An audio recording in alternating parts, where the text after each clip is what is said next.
Open your mind. Your mind. Your mind. Your mind. Let me see the fucking ass. Where's he at? Hours of power. Hours of power. Hours of power. Hours of power. And so a community is where you control your police, you control your commerce, you control your education, you control your house. We don't control none of that. We live in a hood. Huh? Well, what about the Negroes that get out? Oh, well, see, my cousin, they say he's a multi-millionaire, almost at $1 billion. Three PhDs, working on 2 more. Driving down the street in Chicago in his Rolls Royce, enjoying himself, and he hears these sirens and looks in the mirror and sees this cop car flashing lights. He squeezed the steering wheel, man. Heart beats fast. Because he knows the price of a Negro, what it could be. And then when that cop car passed him by, he said, thank God he wasn't after you in the first place, Paul. That Negro thing you can't get away from. It's universal. They wasn't coming after you. With all your millions, with your Rolls Royce, with your PhD, didn't help. That's the hood. Huh? Why do you think you never pick up the paper till you read over and over and see white families? You think it's thousands of black cops in America. Why don't you see white families crying as black cops shot my loved one 42 times in the back of the head? Why do you think black cops are that? You think they're more spiritual? Think they're better? No! They got enough sense to know that white folks ain't gonna tolerate it. And I will stop in our neighborhood when we decide we will not tolerate it. Now, if we was organized, which is hard to organize people who are just gonna run crazy and you don't know you're crazy.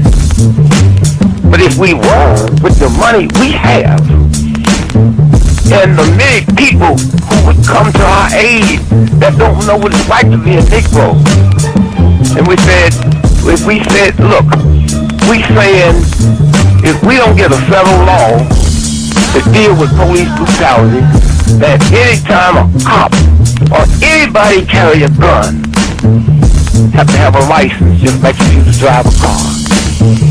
And if you use it wrong, then you'll lose your license. And if it's upheld, you can never work again as a cop or a store guard or a private detective. How do you get Congress to protect you? Well, you take your economic power and you call on your friends, black, white, young and old, and say, this coming Christmas, if we don't have a federal law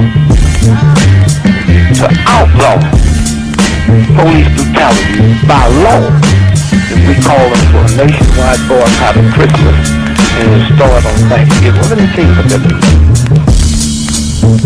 79% of all retail in America happens between Thanksgiving and Christmas. People stay in business all year, lose money just for Christmas, huh? Well, what happens now? Fifth Avenue, Toys R Us, Sears and Roebuck, Weston House. They will get the bill, and all they got to do is make one phone call and say, Harry, that's the senator, I want that bill pushed through in 3 days. Okay, it's an economic thing.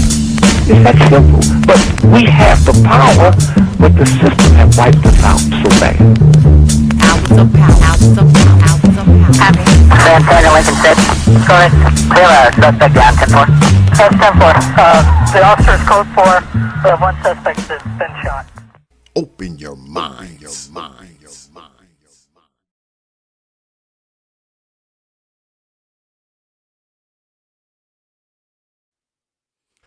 And we are back.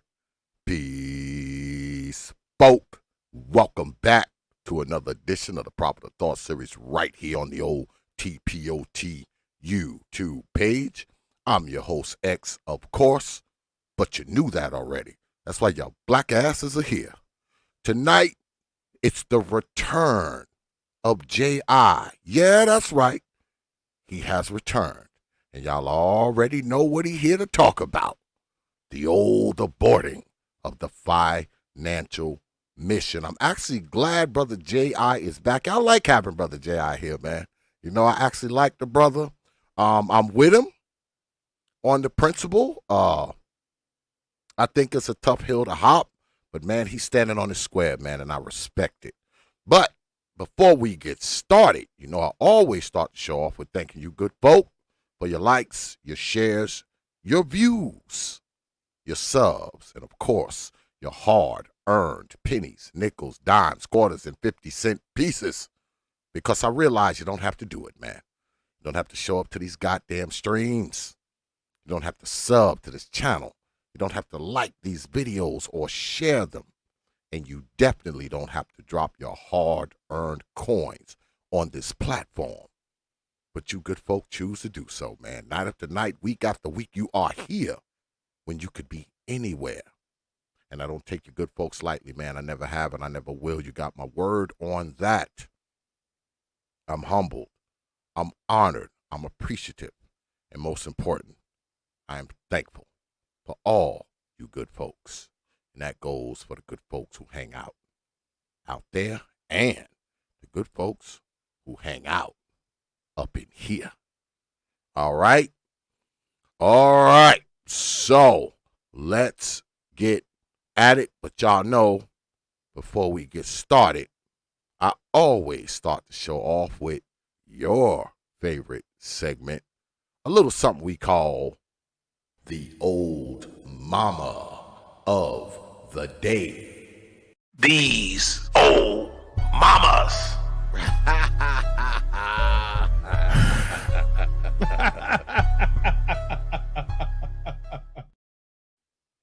Yes, time for the old mama of the day, because you know we never fucking run out. And today's old mama of the day, it says here, mother charged with child abuse after girl 8 says she hadn't eaten in days. Investigators say girl had burns, bruising, scars, and whip marks. And there's the old mama sitting up there looking like she ain't did shit. So let's watch, shall we? Fair use. Disturbing allegations tonight against a Memphis mother and a couple connected to a local church. WMC Action News 5's Janice Broach is live with the injuries police say a young girl suffered. Janice. Well, this is a sad and strange story of an 8-year-old girl, investigators say, had bruises and burns all over her body. An 8-year-old girl whose mother said she didn't want her anymore.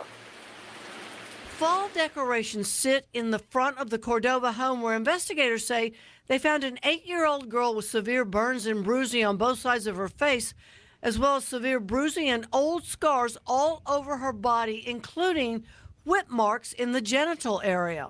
Her mother, Michelle Strong, is charged with aggravated child abuse and neglect. Here's how police ended up at this house. Investigators say Strong called officers October 17th to come get the 8-year-old because she was stealing. The child told investigators she didn't want to be there because she hadn't eaten in 4 days. Detectives noted the child had lost 28 pounds since November 2017.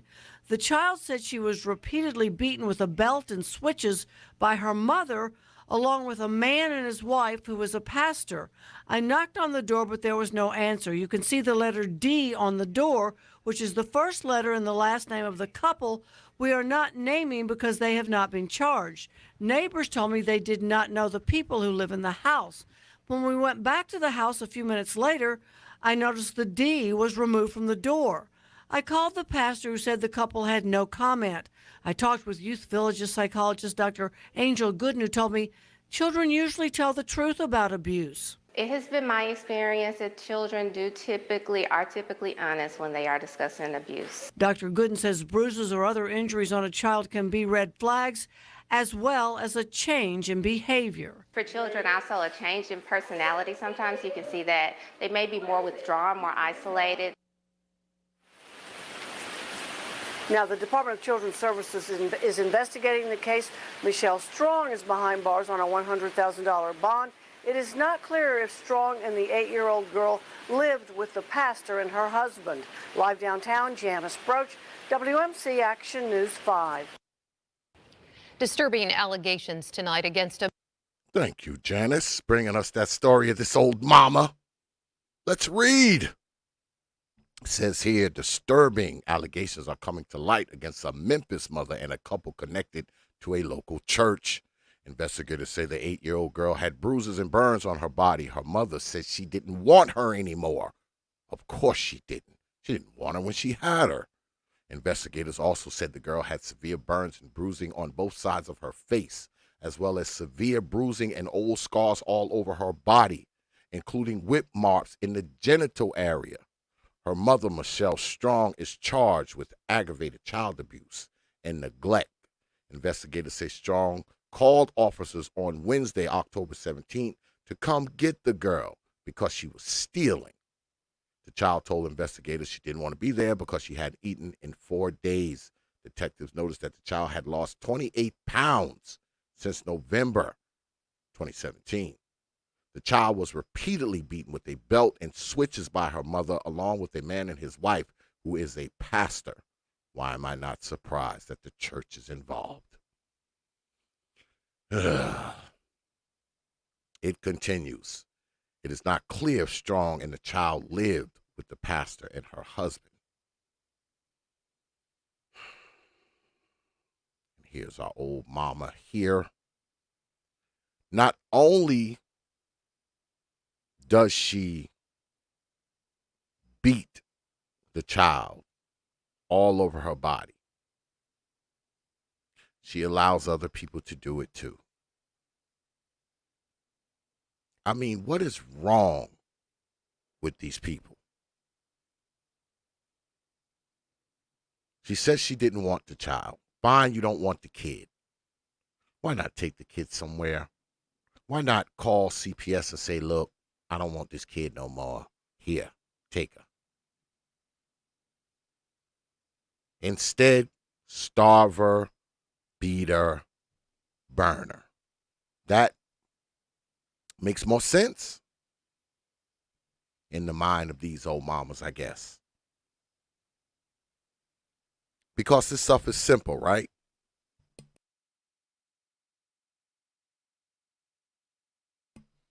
You don't want the kid. You can easily take the kid somewhere and they'll take the kid. If you walk into like the office of CPS or DFPS or whatever they have down there in Memphis and say, look, I don't want this child anymore. Please take her. They would take her. You don't have to beat her to death, starve her, burn her, let the pastor and his wife beat her too. You don't have to do any of that. You can do something to get this kid away from you. Now, of course, you will be looked at as a shit of a mom, but at least the child won't be hurt. These people have no empathy, man. They don't empathize with these little people. They treat these people, man, like an animal. A kid is like an animal or a piece of property or a punching bag or a pair of shoes or I just don't understand it. As many of these stories as I have done over the course of time, it's still everyone I read, man, I ask the question, why? And I don't think the question will ever be answered. These people have problems, man. They have mental problems. They have social problems. They have problems that probably existed before they had the child. I just think they manifest in a bigger manner when the child comes along. That's why they do what they do. But on the bright side, at least tonight, I'm not bringing you a story of a child who has been killed. Not because I couldn't, because I didn't want to. But that is our old mama of the day. So, without further delay, the one and only J.I. is here. Brother J.I., what's good with it, man? Hey, what's going on, brother X? Can you hear me okay? Yeah, man. What's good with it, my brother? Been a while, brother. Been a while. Yeah, just a little minute, but as always, I appreciate you having me and allowing me to get this out. Always glad to be here. And shout out to BMT, who was the first person to support my financial abortion petition, even if he doesn't necessarily agree. But yeah, Mm-hmm. man, I'm glad to be here. Absolutely, man. I was listening to you, and you was over on my brother's BMT. Shout out to brother BMT, because that's my dude. Yeah. In real life, you know what I'm saying. Me and BMT actually chop it up on the phone from time to time, and he's the only person I know that can supply me with my .50 caliber bullets. You know, he is my bullet dealer, also. You know, quiet as kept. But He ammunition plug? oh yeah, oh yeah, Ammunition yeah. plug. Okay, okay. That's my 50 caliber plug right there. And Okay, okay. I was listening to you talk over there on my brother BMT's, and you know, when you get into these conversations with women, when women are involved in it, it goes awry from time to time, right? Yes. Because brothers look at it from one angle, and women look at it from another. And what you're really talking about and what you really mean usually gets lost, in translation many, many times. I mean, it also happens here from time to time. That's why I wanted you to come through, and discuss, like you always do. Um, I don't know if you are entertaining challengers tonight. I will leave that up to you, because you're my dude. I Um, absolutely am. I absolutely am. okay. So since we spoke the last time, have you made any progress with your petition? Have your views changed a bit? I mean, what's been going on with Brother J.I. since we spoke last? So with the petition, no advancement has been made. I'm still at a couple hundred signatures. My views have not at all changed, but my hopes for this, and which is why I really appreciate brothers like you and BMT allowing me to, get these messages out, is that maybe this conversation that I'm having will spark the person that's going to really get the change done. I never believed that going into this that I would be necessarily the person that got this done, but I believe that this conversation in this space is one that needs to be had. And I Mm-hmm. believe that it's going to be someone listening in that's going to hear what I'm saying, be like, okay, that makes sense. I agree with that. But they wouldn't be able to hear this raw, uncut perspective, in their normal lives. Maybe nobody in their actual life would speaks like this candidly, even if they maybe feel this way because of the environment. Most people don't really speak this way. I have these conversations in real life with real people. I always have, like in real life. Mm-hmm. So I hope that by having these conversations, I'm able to motivate somebody, motivate multiple people to at least open their mind to it. And even if it doesn't, if it ever does hit the polls or ever does become, up for vote, people will be able to say, well, I've heard this before. I've heard this rhetoric. I'm more familiar with it. Make it harder for the feminists and probably the left mostly to demonize this type of thing once it comes to fruition, because I absolutely believe that as time progresses, this is going to become a thing, but it's going to take time, And I hope that by having these conversations, I can open some people's minds. Shout out to you, brother X. Open some people's minds to help them see things from a different point of view and understand that this really is not an equal system that we have at all. Well, I I believe that most brothers agree with you. Um, I think the real hurdle to hop is, getting it on the desk of a politician. Because that's what you eventually want, right? I mean, you want it to land on the desk of a politician at some point, correct?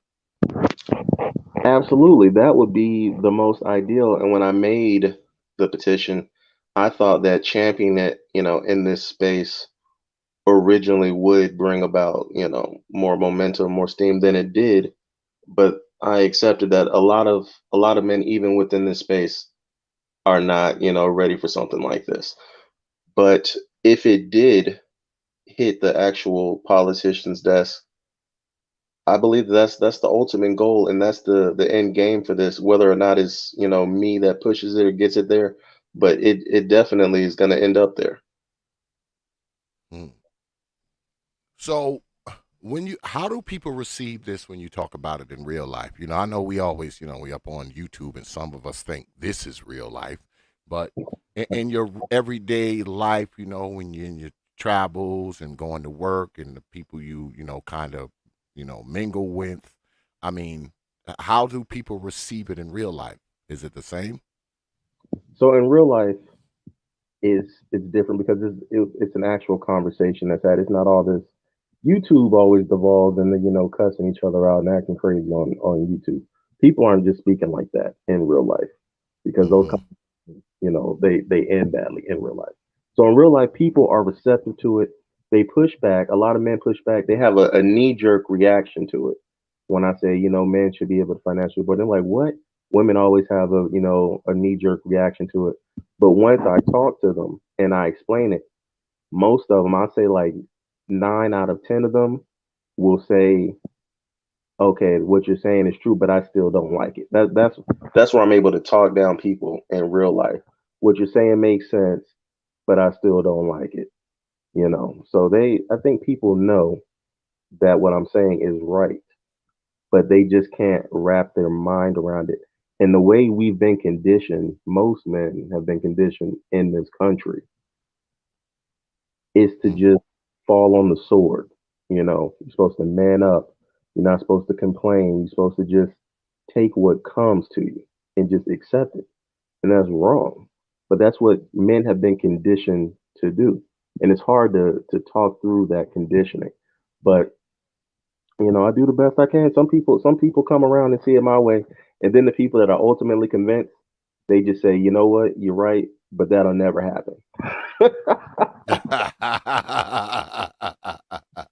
Well, see, I'm not in that camp. I think it's possible. I just think it's going to be difficult. But I've always told you that I think it's possible. I just think it's going to be difficult, to make come into fruition.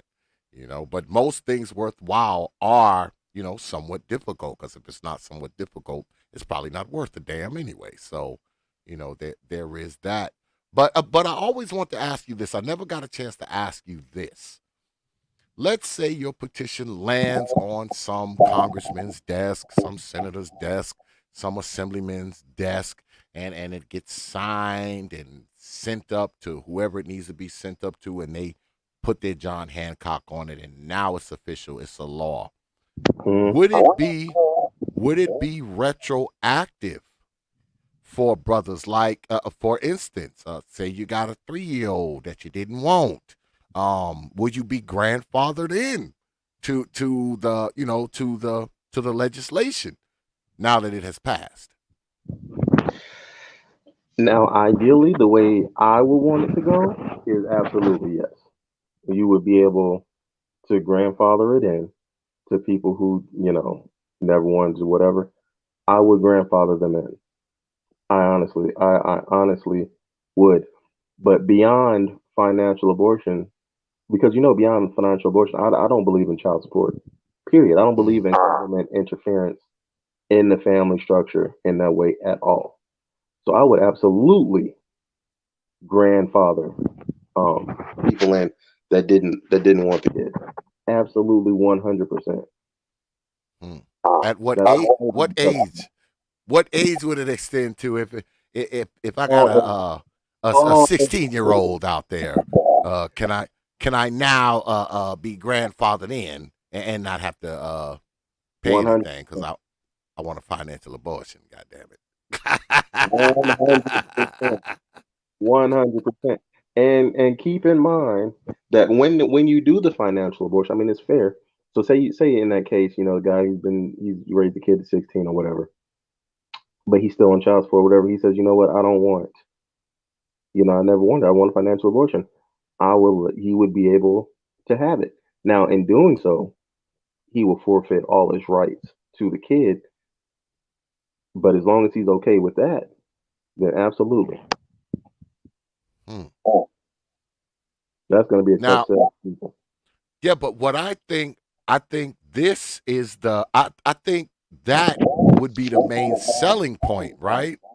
The fact that you can be grandfathered into it, not, like a chick, she got a baby, she about to have it, you got a 10-year-old and you get grandfathered in. Now I think that would be a selling point. I do. I think that That's would how be we a get the selling vote, point. Yes. huh? Yeah. I I mean, think you're right. come on. Come on. You know, you got this 10-year-old, you didn't really want it. The mother's giving you problems. You're paying all this money every month, but you can't see the kid. And now Brother J.I. Law gets passed, and he gets fathered in. So he says, hey, look, I mean, it's been 10 years, and I've been going through this, but I want to file under the financial abortion law right now. I think I think it would sell. Now, of course, women would hate it. If this passes, women are going to hate this law, Brother Gi. Absolutely, they will. Absolutely. All right, they're going to hate it. All right, they're going to hate this law to death. You're going to need a security team because you were the one who started it, and it passes. You're going to need security, my brother, full time, like 24-hour. Okay, with armed guards around your house. Yeah, you're gonna need a security detail, my brother. It'll be worth Absolutely, it, though. It'll be worth it. absolutely. Cause boy, they will be gunning for you. Man, they will be gunning for you. I don't know if anybody out there, cause most of the brothers in here probably agree with you, but I will put the email up anyway. And anybody who wants to come through, you know what to do. The email is prophetofthought@yahoo.com. That's prophetofthought, one word, no caps, at yahoo.com. So you got to email me to get the link because I saw my brother get porn bombed today on some bullshit. I was like, what? Yeah, I saw him get porn bombed, man. People Yeah, be straight playing too porn many bomb. games. Man, let me tell you something, brother J.I. I mean, it's been weird on this YouTube stuff, man. The last, I say, 5 to 6 weeks. You know me, I don't really take it that seriously, but it's been some weird, out of line stuff coming through. What's good, brother? Little Rock, I see you up there, brother. Um, it's been some weird stuff going on. I mean, I was over at Brother Supreme's earlier today, and you know me, I don't do much of the arguing back and forth, because I think it's hilarious, most of the stuff that I hear anyway. And Right. I was over there, and he had somebody over there who actually used to be on my channel, and now Uh-oh. they hate me. So and yeah, they hate me now. So I'm over there with Brother Supreme, who I know in real life, and not understanding, who I am, because I am X from the T.P.O.T YouTube page. I have to remind people that, I'm the guy who brought everybody, this here. Join the league.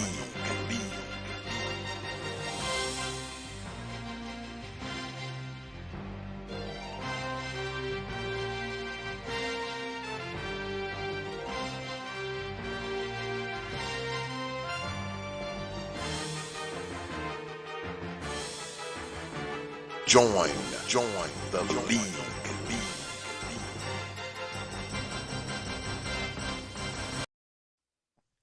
So, they think I'm a nobody, and they were like, oh, I'm going to tell everybody about you.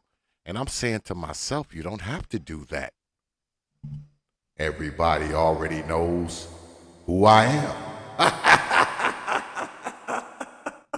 They already know who I am. So there's nothing to tell. Uh-oh, I'm looking in the audience. It looks like you have a challenger. What, Brother Survivor, you done forgot my damn email? You hurt my feelings. God damn it, Survivor, you hurt my feelings. You hurt my feelings, Brother Survivor. Hey, Brother X, let me run this by you real quick. Go ahead, brother, you got it. Because we know there's a brother, I'm sure you've at least heard of him in this space. Brother Palmer with the fuck child support, right? Mm-hmm. I know who he is. He's been here. Right. Been here. He's got the channel. I've been, because see, I'm not really a YouTuber. I like having these conversations. I believe these conversations are important, even though 9 out of 10 times they devolve into ridiculousness. I like that, like, it's important that we have a space to have these conversations. But I was thinking about really making a financial abortion channel and really, really trying to push it. Mm-hmm. I don't know. What do you think? Do you think that I should make that YouTuber jump? I think you and Brother Palmer would probably be pretty simpatico, to be honest. Because like I said, Brother Palmer was here. I mean, it's been a while. I think it was 2020 he was here. Because everybody's been here. Everybody has been Exactly. here. Yeah, he was here, and he's on the whole, fuck child support, stuff. So I think you and him would probably be pretty freaking simpatico as far as that goes. He might even be on board with you. I would hit him up. It would be nice to get both of you on here. I have to hit Brother Palmer up, man, see if I can get him back up here. Yeah, we doing conversations. I feel like he's got it pretty locked up because I feel like you said, we're pretty much saying the same thing. I feel like. Yes, I agree. So I don't really think I really felt the need to try to make a challenge with it. I think what he's doing is great, and he's doing a great job of getting that message out there. And I like how bold he does it with the just straight up fuck child support. No sugarcoating it, no tap Oh yeah. dancing around it. I like that. I like that. Oh yeah. I respect it, man. I respect it. I respect what he does over there, man. I watch him from time to time. I respect what he does. I do. I really respect what he does. And like you said, he's straight up and down with it, no special effects, he just does what he does, and it's received well. I mean, but it's going to be, right? When you talk about these kind of things, they're going to be well received. So, I mean, it's very well received over there, because you got a lot of brothers over there, and probably a handful of chicks. But, brothers are going to receive that well because so many brothers have been screwed over by the system. All right. I mean, the system of child support screws a lot of people over. So, I mean, Yes, endless. it's not hard to find a consensus with brothers because they're not hard to find. All right. And I believe your challenger has arrived. Brother Survival is Hey, what's here. up, guys? What's How's good my with connection? it, man? Sounds good. Sounds good. Are Cool, you man. up here to challenge Brother J.I.? Well, I don't know that it's going to be a challenge, but it's just going to be kind of more of a conversation, I think. I mean, we'll see. All right. All right. What you got? So, I mean, I do agree with what J.I. is saying. I didn't even say hi to J.I. What's up, man? How you doing? Hey, what's going on? Yeah, so I was sitting here with my girlfriend. We're talking about it, and we're like, There might. Is it yes and agree? What do you think? Is there different scenarios for child support if you have joint custody or half custody, or if you don't have any custody at all? Mm-hmm. Should there be any differences, and how would we go about thinking about that? I mean, that's kind of what I was thinking. I don't have Okay, any well, children, so I don't have to pay any child support. I don't know what it's like, but I don't okay, think I well, would want to pay it if I didn't have any custody of the kid. I mean, I would think that I would want to work something out if I had half custody. What do you think? well, that's a good question. Personally, I don't believe. Well, my thing with financial abortion is if the man does not want any parts of the child at all, then he should not be held financially responsible at all. But in the case of what you're talking about, well, first, do you agree with that? Yeah. If well, that's let me think. If So you're talking to if I have girl, a like you baby said, you with have a a girlfriend, woman right? and I decide that I just don't want nothing to do with it. Yeah. Oh man. Um that's a tough one, man. I mean, It's I not would that. I mean, yeah, if I don't want anything to do with it, then I don't want to pay anything because it goes hand in hand with not wanting anything to do with it. I Should people be held responsible for making a mistake that is going to cause other people hardship? I don't know, man. I don't know if I can fully agree. But yeah, like if I was in a situation where a girl got pregnant and I was just like, get the fuck away from me. No, I don't want to. I don't want to pay any money for that. Would I feel a little bit guilty for not paying for it? I think I might, but I don't. I don't know for sure. If financial abortion was on the ballot right now in front of you, and you could vote yes, men will have financial abortion rights, or no, men will not have financial abortion rights, how would you vote right now? I'll vote for men's rights for that, but I don't know what I don't know if that would be the best outcome for society. But I would probably vote yes for men's rights. Well, good. Okay, so let's talk about that then, because this is where it always goes. When you say you don't think that'll be the best outcome for society, elaborate. What do you mean? What do you see going wrong? Well, what I'm seeing would go wrong is I keep seeing more and more like effeminate males that may take advantage of that, um, rather than stand up type of guys that really want to start families and things like that. I think that we would see an uptick in irresponsible men taking advantage of that law. That's what I'm thinking. Hold on. You said men, irresponsible men, taking advantage of the law, but aren't those women choosing to have those children? For sure. Yeah. I'm So with you on that. those Yeah. women are the ones being irresponsible because it's my body, my choice. The man can't force her to do anything with her I'm with body. you. Is that correct? So I'm you have following. to ask yourself, there's nothing about a man being responsible or irresponsible. It has nothing to do with it because that woman is choosing to have it under these laws. So you have to ask yourself, why would a woman be choosing to have these children outside of wedlock by men who don't want them? That's where the Yeah. problem lies. The problem doesn't lie in the man who doesn't want anything to do with this woman because he was just fucking her. The problem lies in the JI, woman. that's where I agree with you. I agree with you 100%. Why are women choosing to have unprotected, maybe making sex with real irresponsible men that don't want nothing to do with any kids? So I hear what you're saying, man. 100%. I'm on board. Okay, well then we're But good on that.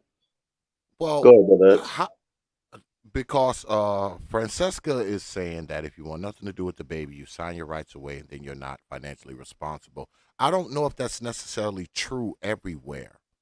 It's not. Um, I don't think it is. Maybe in some parts of this country, but just because you sign your rights away, they can still slam your ass with child support.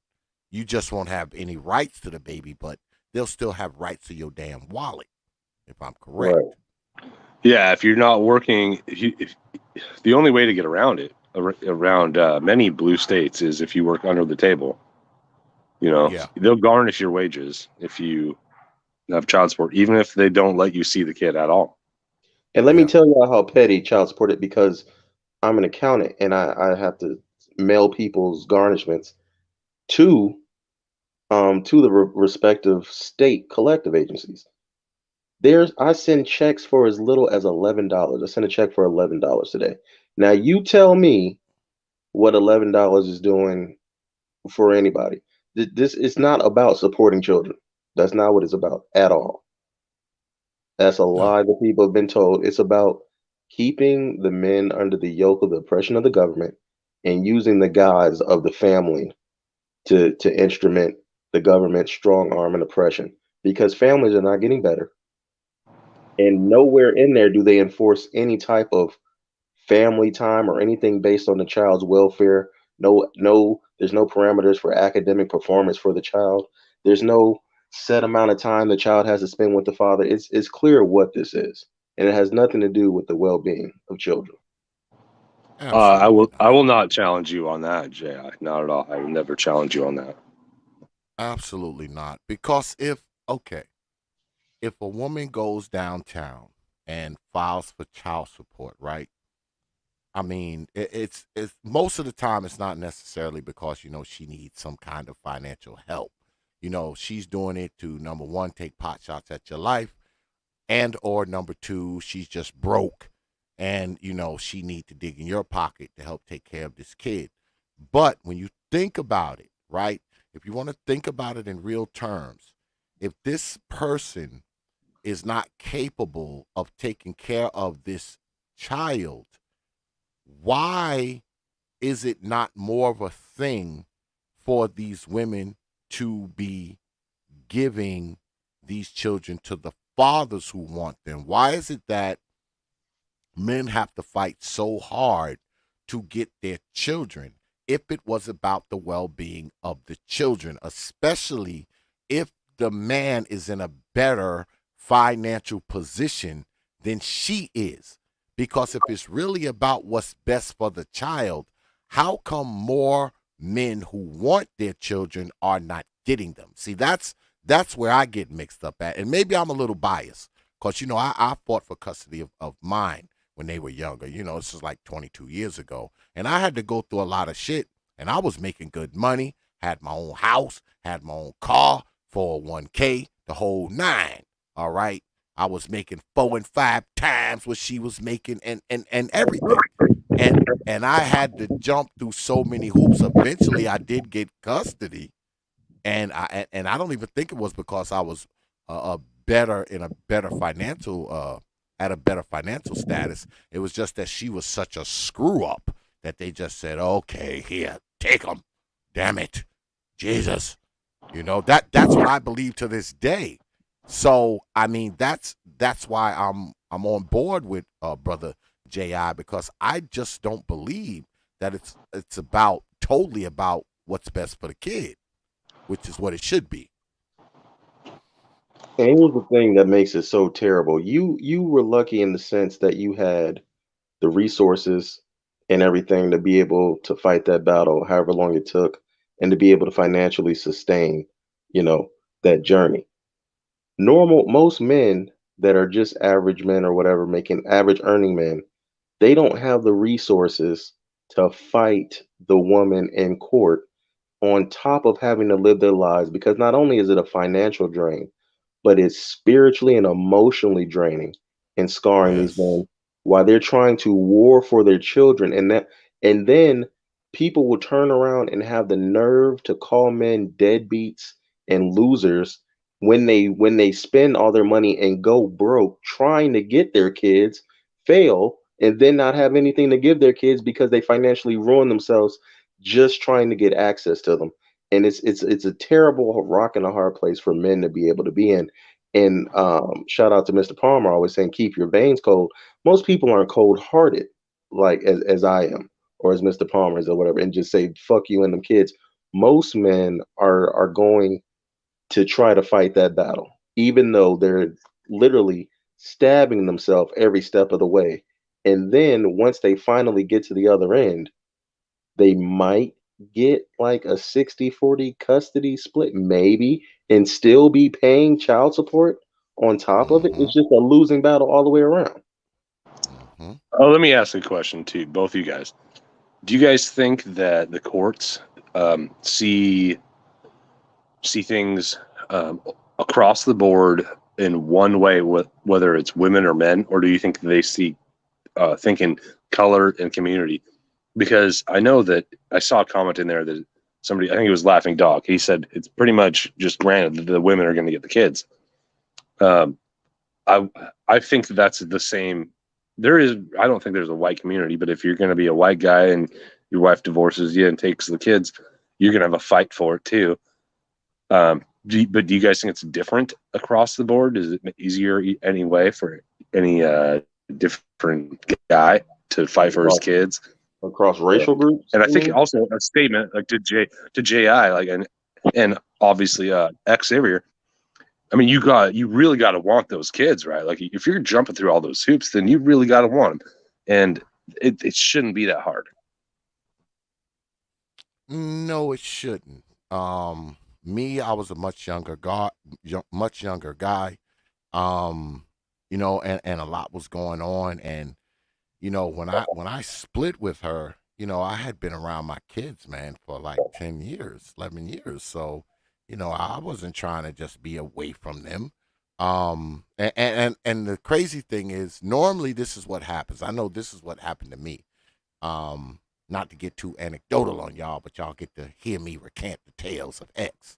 Uh, we split up, and usually when guys split with a woman, right, they're not really seeking custody like that. You just want access to your kids for the most part. I mean, I know that's how it was with me. I don't want to speak for everybody.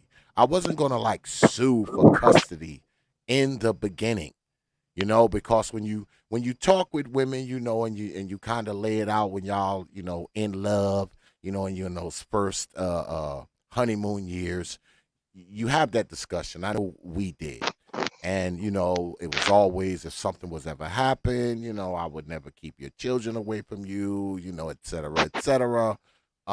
So, when you do finally split, you're saying to yourself, well, she knows that I love my kids, so she's gonna give me access to them. We're not gonna have to go through the courts. We're not, cause you be wishing on a star.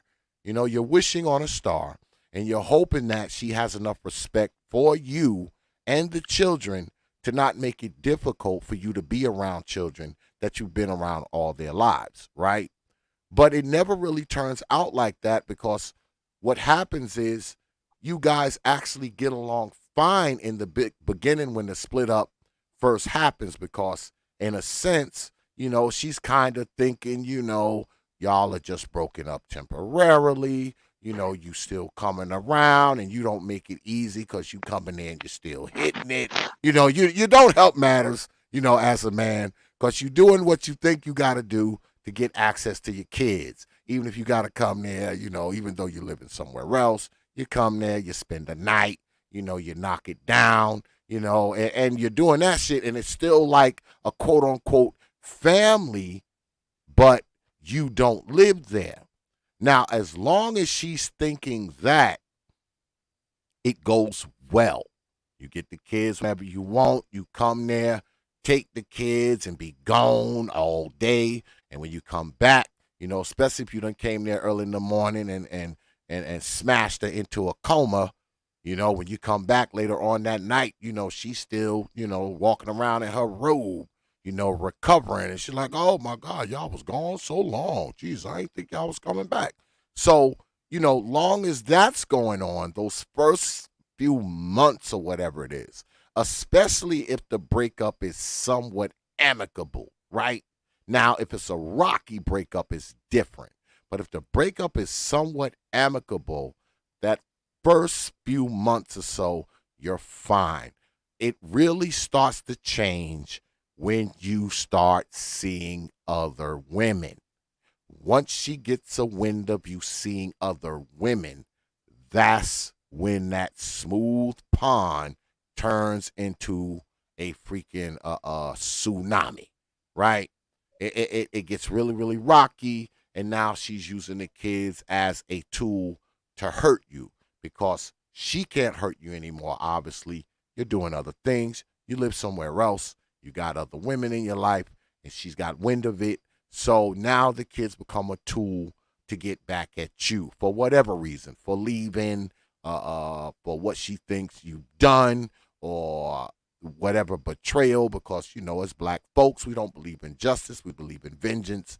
So she extracts that vengeance with the children, and you start seeing them less and less and less and less. And me, I had sued for visitation, got it, right? And she wasn't, bringing the kids where she was supposed to bring them to the meeting place, just not showing up, not calling. I would go by the house, ain't nobody there. So I'm not seeing my kids the way I want to. So I had to up the ante, all right? I had to up the ante, and I went ahead and sued for 50-50. And when y'all in a court battle, it really gets crazy then, all right? It gets so insane, trust me. Now, you talking 22, 23 years ago, it's probably different now, but the reason why I was able to get full custody is because I had sued I was in the process of suing for 50-50 custody. I already had visitation, right? And I made it clear that I wasn't getting my visitation, and she had stopped coming to court and all this kind of crap. And when she did come to court, she acted damn fool up in there. Now, this went on for like 9-10 months now. It wasn't overnight. When she did come to court, she would act a fool. So I ended up with full custody, even though I was only suing for 50-50.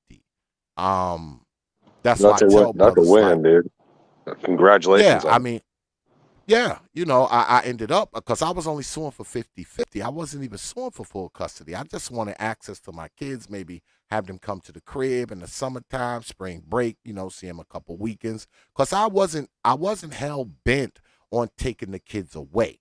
All right. She kind of forced my hand with what she was doing. All right. Well, I have a question. Forced my hand. I'm sorry, man. Sorry to cut you off, dude. Go ahead. You got it. The only question that I have now, and I fully empathize with men going through all this and your story, Xavier, and all that. I'm just happy it all worked out. But with the term financial abortion, and you guys know how the ladies on the left, the far left, they kind of say like abortion can be done fucking whenever, kind of like when the kid's born, you can abort it. Do you guys have is there a thought of like how old can your kid be before you want to cut off like financial abortion? Like, can you just like abort the kid when they're 10 and be like, I ain't paying for that shit? 17 and a half, according to Brother dude, I'm 17 and I a agree. half. I'm on that. Well, that's what the law says, though, Now, right? let me, Can you do it when they're 4? Let me Could you do clarify when they're 4 though, J.I.? Oh, let me clarify this. If it was grandfathered in, then the guys that never got a chance, they'd be like, okay, they would have a window. This law went in effect. All right, y'all got a window like 6 months to choose if y'all want to financially abort. And if he's 17 and 365 days, 364 days, 366 days in the leap year. Anyway, then yeah, you can abort it. But the window for me would be this is how I would honestly do it to keep everything simple.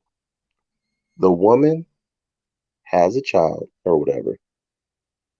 If she has the child, how I would do it is the man would have to show up in court. It'd be a court date, and the man would have to show up and opt in, not opt out, but opt in to parenthood for the child. Like, yes, I wanted this kid, and that would be pending a DNA test. That's how I would do it. And if he doesn't even show up, well, guess what? That's financial abortion. He obviously did not want any parts of the kid. That's how simple it would be. And the woman would be treated as if she got a sperm donor and she would be able to hold no one liable for that child. So that's how I would do it for financial abortion. That's how I think that it should be. Now, in What the if the dude case, signed the birth certificate though? Even if he didn't show up in court, if he signed the birth certificate, that'd be probably legal action. Probably, I don't know. Sorry. if the dude signs the birth certificate, no, then he shouldn't be doing that. I wouldn't say if the dude signed the birth certificate, that wouldn't be him opting into whatever. For me, like I said, it would be a court case. He would go to appear in court. They would ask, "Do you want that this DNA test shows that this child is yours? Do you want to opt in to parenting for this child?" And if he says yes and signs whatever, okay, now how I also would do it is there would be no child support. If there's in my world, if say you and your girlfriend had a kid and then y'all broke up for whatever reason, I would do it like this.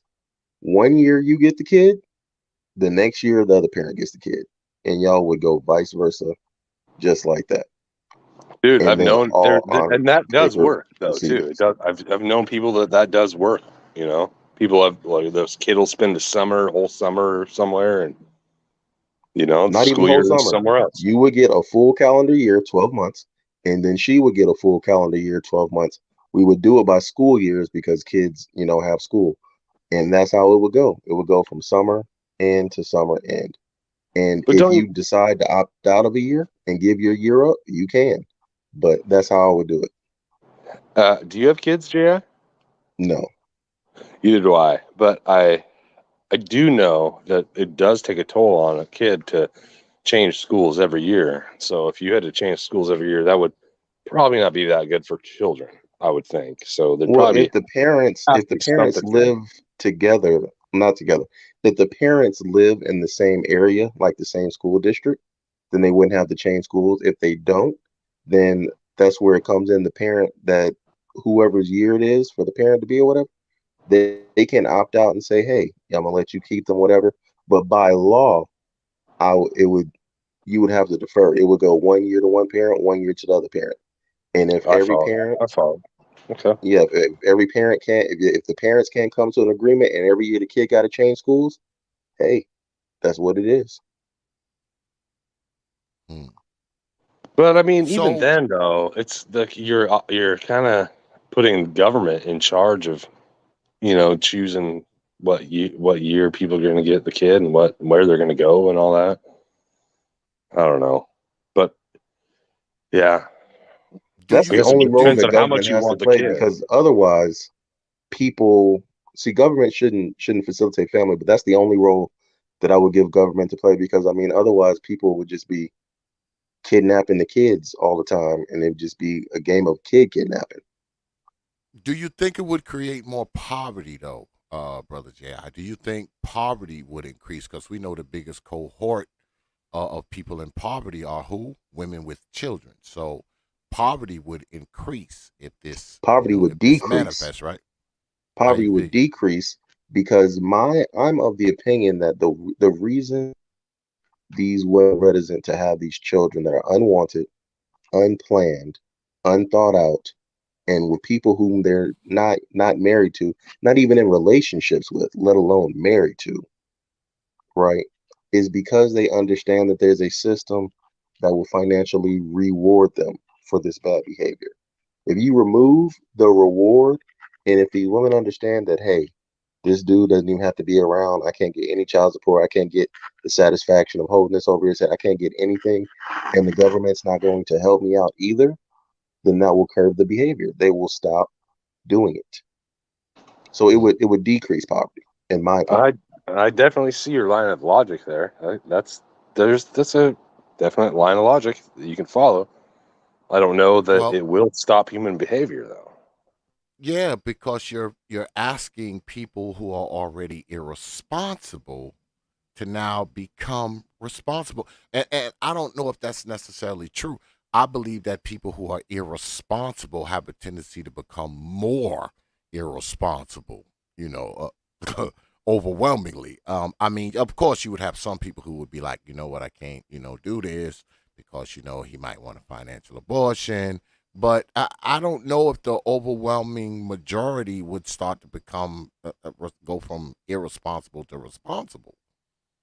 No, they would, because listen, all behavior, not most behavior, not some behavior, but all behavior is a product of the consequences. People do what they do because of the consequences that are attached to those actions. So there's always going to be a small, like a bell curve, there's always going to be small outliers that no matter what the consequences are, they're going to have 20 kids because they just going to do that. But the majority, if women understood, hey, there's no such thing as child support. If you have this kid, you are on your own.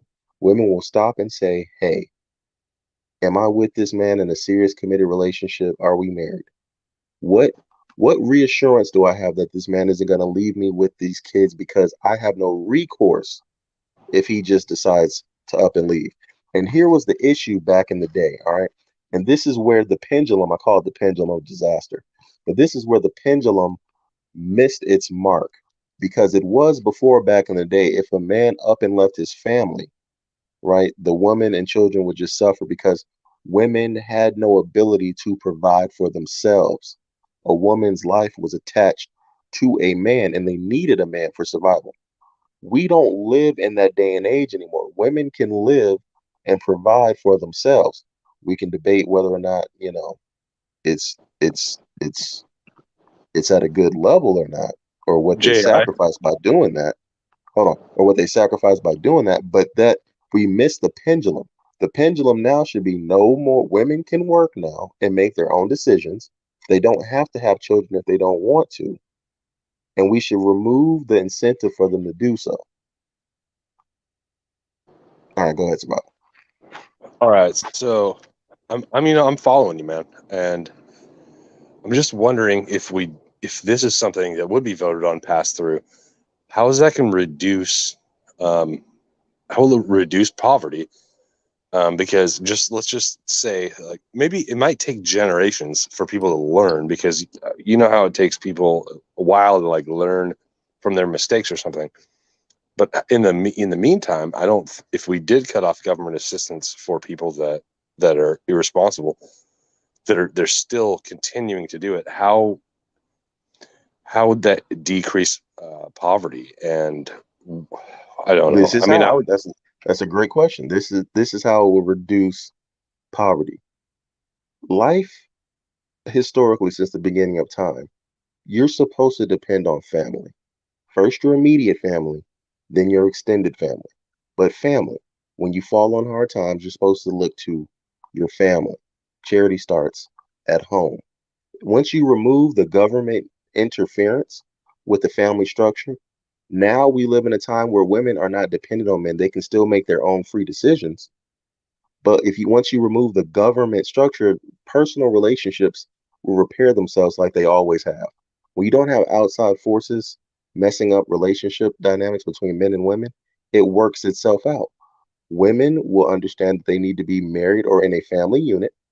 People will understand that you have to work together and practice group economics like everybody else since the beginning of time.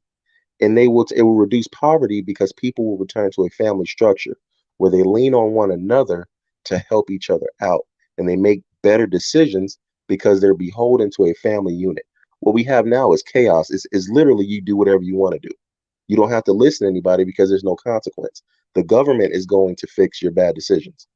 Once you remove the government, women are going to have to submit to the family structure, or they're going to have to bear the burden all by themselves.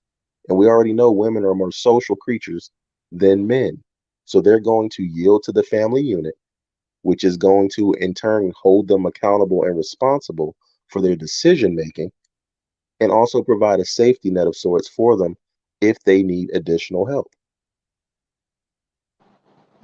I hear you, man. And I'm not coming at you from a challenging point of view. I'm just coming Oh no, it's a to, good conversation. we're just talking. So like if we did cut off child support, which isn't Mm-hmm. like a huge, that's not like a huge an income for a lot. Oh, maybe it is for some women, but a lot of them choose to do Section 8 or welfare anyways. Uh-huh. But I think that the irresponsible individuals, whether doesn't matter what color of skin they have, Mm-hmm. they still go through puberty and they still have their urges and they're still gonna be popping out kids. And if there's no assistance for them, which trust me, man, I'm not a socialist. I would rather have everybody be real responsible. In a perfect world, I'd want everybody to be responsible and family oriented. But Mm-hmm. that there's these irresponsible people out here, and they're going Yes. to continue to pump out these kids. And if the men aren't held accountable for anything at all with financial abortion, Mm-hmm. I don't know if that's gonna I mean, it's a good idea for me right now. Like if I don't want to pay any money, but is it a good idea for our society? I'm just kicking that around. I'm not coming at you in any way. Yes. And here's why it's a good idea for our society. Because, yes, you've always had irresponsible people. You always will. There's a subset of people that are going to do what people are going to do. That's a fact. But when you when you remove the government interference, the family unit will repair itself. Now, the issue was that the power structure dynamic or whatever, as feminists believed it was all the way in the men's court. Women didn't have any autonomy or any way to provide for themselves. They can provide for themselves today. They can work, they can do whatever, they can become doctors, lawyers, whatever. We've had a woman run for president. So now we have a time where women can make their own decisions and they have control over their bodies. They have birth control. They have, access to abortion, depending upon what state they're in now, blah, blah, blah. They have all plan Bs. They have all of this power. If they choose to be irresponsible, first off, the consequences are going to cut that number down, I think, by over 80%. Because once women understand that there's no help for you for doing this, they're going to stop doing it because they're gonna be like, this is a bad idea because the consequences are going to be so severe. But there is going to be, and make no mistake, there's going to be a subset of people who are going to suffer. That's going to just be what it is. But in their suffering, they will learn to make better decisions. You know what they're going to say? Hey, I'm tired of suffering like this. I chose to have these kids that I couldn't afford outside of marriage, and now I can't make it. Who can I partner up with to make this work? I'm gonna work McDonald's during the day shift. You work McDonald's during the night shift, and let's partner up together to get these kids together because there's nobody coming to rescue us. So that's going to return the family unit. People are going to have to work together economically to survive, like they always have since the beginning of time. And that's going to Do you have repair and fix the family unit. do you project like a certain amount of years or maybe amount of generations that this would take to work itself out? Because I think it might 2 or 3, 4. I don't know, man. Like I think three when will people generations. learn? I think 3 generations, it'll clear all this up. And with all the technology and all the memes and all the whatever, I think it might be even faster. It might only take 2 generations because it's gonna be memes made of women, choosing to make these bad decisions. They'll be like, "Oh, you still having kids outside of wedlock?" They're gonna get shame. Shame will return. These things will return once the government, steps out the way and these women stop making these bad decisions because they only do it now because they're empowered to do it. Yeah, They they can. understand that there's handouts attached and all kinds of help that's attached to it. If you remove that, you're going to augment the behavior. Well, wouldn't it have to be, brother Ji? Wouldn't it have to be a? It would have to be a preemptive part of this, right? Um, in the beginning, before the conception and all of that, right? There would have to be something in there for brothers who haven't gotten someone knocked up yet, like a contract, or would that be part of the law? Like, would it be already assumed that, if y'all get into a sexual situation and you get knocked up, that abortion, that aborting the financial part of it is on the table? I mean, how would that work? Preemptively, right? Because it'd have to be a preemptive, element to it, wouldn't it? No, I would make it financial abortion.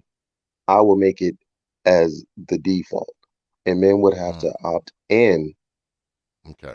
to the Okay. parenthood, and it would be based off, and it would be contingent to the DNA test. So men would have to opt in. Now, once a man opts in to parenthood for a child, and that child is, proven via DNA test to be his biological child, because I don't believe a man can opt into a child that's not biologically his. But once a man has done that, then I mean, it'd still be no, child support, no government interference. But then that's when the rights will be automatic 50-50. Like the fact that you had to fight for your kid, you had to fight for 50-50, that's already tells you is backwards. Because if it's your kid, why are you fighting to have them? See, it's already Yeah, messed up from the that's beginning. what I was thinking. That's So I what would I fix was all of thinking. that. I would cleanse all that right off the bat, and it would actually work this time because all the times before in history, women had no autonomy and they had no ability to provide for themselves. That's what was missing throughout all of history. Women had no ability to provide for themselves. They could not. Their literal existence was dependent on men. And much of earlier history was a much more violent time where you literally had to depend on men to protect you because men knocked the furniture out your mouth. It wasn't all this feminist, you just women talking to men any kind of way. That it wasn't going like that. So women quite Hmm. literally had to depend on men. In this country, today we've civilized it so much, that's not the case anymore. So now all we need to do is let things play out without the government interfering. And basically, the government favors a side, it favors women because it wants to keep voting fodder, and it understands that women's nature is to make these bad decisions as long as they're uh protected from the consequences, which is why you have women getting rewarded the more irresponsible they are. You get more food stamps the more children you have that you can't take care of. Your food stamp amount goes up. They'll give you a But larger place to stay. You get rewarded Yeah. the worse your decisions get, and that's backwards. I have another True. scenario. If you, I mean, I'm Yes. following you. I'm following you 100%, man. Um, let's think about it this way. Like, and trust me, I'm not challenging you here in any way. But a scenario of like, so you have Well, a well, child. If you have a, challenges are allowed. I mean, he is yeah, but entertaining I'm challenges not. if you want. But go ahead. Yeah, I don't want to challenge Ji. Ji's got on. He's on a good conservative tip that I tend to lean on. I tend to lean that way. So I'm not trying to be a challenger. But anyway, well, let's think about a scenario like, what if you had a kid with your girlfriend, okay, and she's Hmm. pregnant, and then um, so it's your kid. The DNA test says it's your kid, Right. but she cheats on you in the meantime before or whatever. Maybe even the baby's born, like baby's of however months old, but she cheats on you. That's Hmm. going to affect your fucking mind. You're not going to want to support that woman anymore because she's cheated on you. In that case, I'm thinking JI is on the right topic here. But what about if um, you have a kid with a girl that loves you, and then you cheat on her, and she tries to take she gets mad, she hates you, she fucking loses love for you, and she tries to take that baby away. Should you have to still pay for that because it was kind of your mistake? I don't know. Kick that around, guys. I don't know. I don't have any kids. No, in that situation, no, the woman wouldn't be able, and what I'm saying would protect men from that. Just because a man cheats on a woman, he does not deserve to lose access to his children. So no matter what he does to, I don't care if he cheats on her 1,000 times with her sister, he does not deserve to lose access to his children. Now, will he lose that relationship? Yeah, she has every right to leave that man if he's cheating on her, with her sister or whatever. But that is not a reflection of him as a parent in any way, shape, form, or fashion. So no, the woman would not be able to forcibly, take away any rights from men at all. How it would work was, and women do this now. See, what happens to a lot of men now is a woman will be dealing with a dude, right? Like say, like you and your girlfriend together, whatever. If she comes up on a richer guy, you got her pregnant, but she'll leave for the richer guy and put the baby on the richer guy, and then things will go left with the richer guy, and the guy will think that it's his kids, and then say you come up and you end up doing better than that guy. Then she'll come back and say, oh, well, actually, I had your kid. Now she knew all along that they were your kids, but because she thought she had a better opportunity, she went and put those kids on another man, which is why I would put my system would end all that, because it would be DNA tests 100%. So we're going to know right off the rip if those are his kids or not. So I would end that off the rip. But they'll come Yep. back, and then once you're doing better, they'll put the kids on you and make you have to pay back child support. And you never even knew these kids existed. See, I would put an end to all those games. It Yeah, wouldn't I be any agree more with that. games like that. The whole back child support of like surprising the guy. Yeah, I Yes, would put an end to that. That I 100% agree with that. That's weird shit. I will put 100% into that. And no, the woman, if you just because you cheat on her or whatever, no, she cannot. If the child is yours, she cannot force you away from the child. And if you are No, I know dealing with a that, but with a like, woman, but bro, here's what I'm saying. Like, I know she cannot force you away from it, but I mean, so say you have a kid with her and she cheats on you, and then uh, you find out, and you guys get divorced. The two of you get divorced. hmm No, not she cheats on you, but the scenario is you cheat on her, and she finds hmm out, and then she wants to take the kid with her. Um, are you allowed? Will you be allowed to cut financial ties with that, or should you be responsible to pay for some of that because it was kind of your mistake for cheating? I guess. in this situation, did you already opt into parenthood for this child? I mean, yeah. In this scenario, yeah, you probably would have. Yeah. In this, Okay, in so this, in this let's just scenario, do a you've scenario. Yeah, you already and your opted into. girl have a kid, and then you get caught cheating, and she gets pissed, and she's like, "I don't want nothing to do with you anymore." Hmm Tries to take the kid. Are you responsible? I mean, in Xavier's case, I mean, I don't know anything about that, but he ended up getting the full custody. But just say like a random guy. You're just a random guy. It doesn't matter what color you are. You have a kid with a baby or with a lady, and then she loves you and you love her, but you cheat on her, and hmm then she finds out about it, and then she wants to take the kid away. Should a man be responsible for that kid? In that case, you have already, the kid's already born, so you have already opted into parenthood. In that case, y'all broke up. It goes to split custody. She gets a year, you get a year. Okay, I follow. I follow. So if she wants to leave for whatever reason, then okay, then it breaks down into she gets her 1 year, you get your 1 year, and it will just go like that back and forth. But you're not just going to lose your kid because you cheated on her. No, But I think so, Ji. The only way that's going to work out well is if, like you said before, you said if you live in the same area and the child can stay in the same school district. no. But like, look, what if you live in Baltimore or you live in Seattle? Like Then that's the gonna kid's fuck going to it spend the up. 1 year in Baltimore. Then the kid's going to That's spend gonna the next year in Seattle, that kid's gonna unless get fucked up. unless, like I said, unless one of the parents either decides to move closer to the other one so they can be in the same school district, or one of the parents chooses to default their year and forfeit their year to the other parent. But Dude, listen, I think it's I think terrible we're for talking kids about to have to people that move are like that, but that's life. responsible. We're talking about responsible parents here, and I understand fully what you're saying, Jay. Like responsible parents that have love for their children they're gonna set up stuff like this. But I mean, what about the irresponsible people that like just they don't give an F, dude. Like It's they're just unfortunate. Those pumping kids are and going to dumping. suffer. They're going to suffer. The kids are going to Yeah. suffer. For and that's sure. So unfortunate. you have to be aware. So we're aware of that. There's going to be a lot of suffering People before suffer for now. like 3 generations before people get the idea. Yeah, but guess what? People suffer right now, and that's just an unfortunate state of the world. But it's not the government's job, in my opinion, to facilitate good parenting.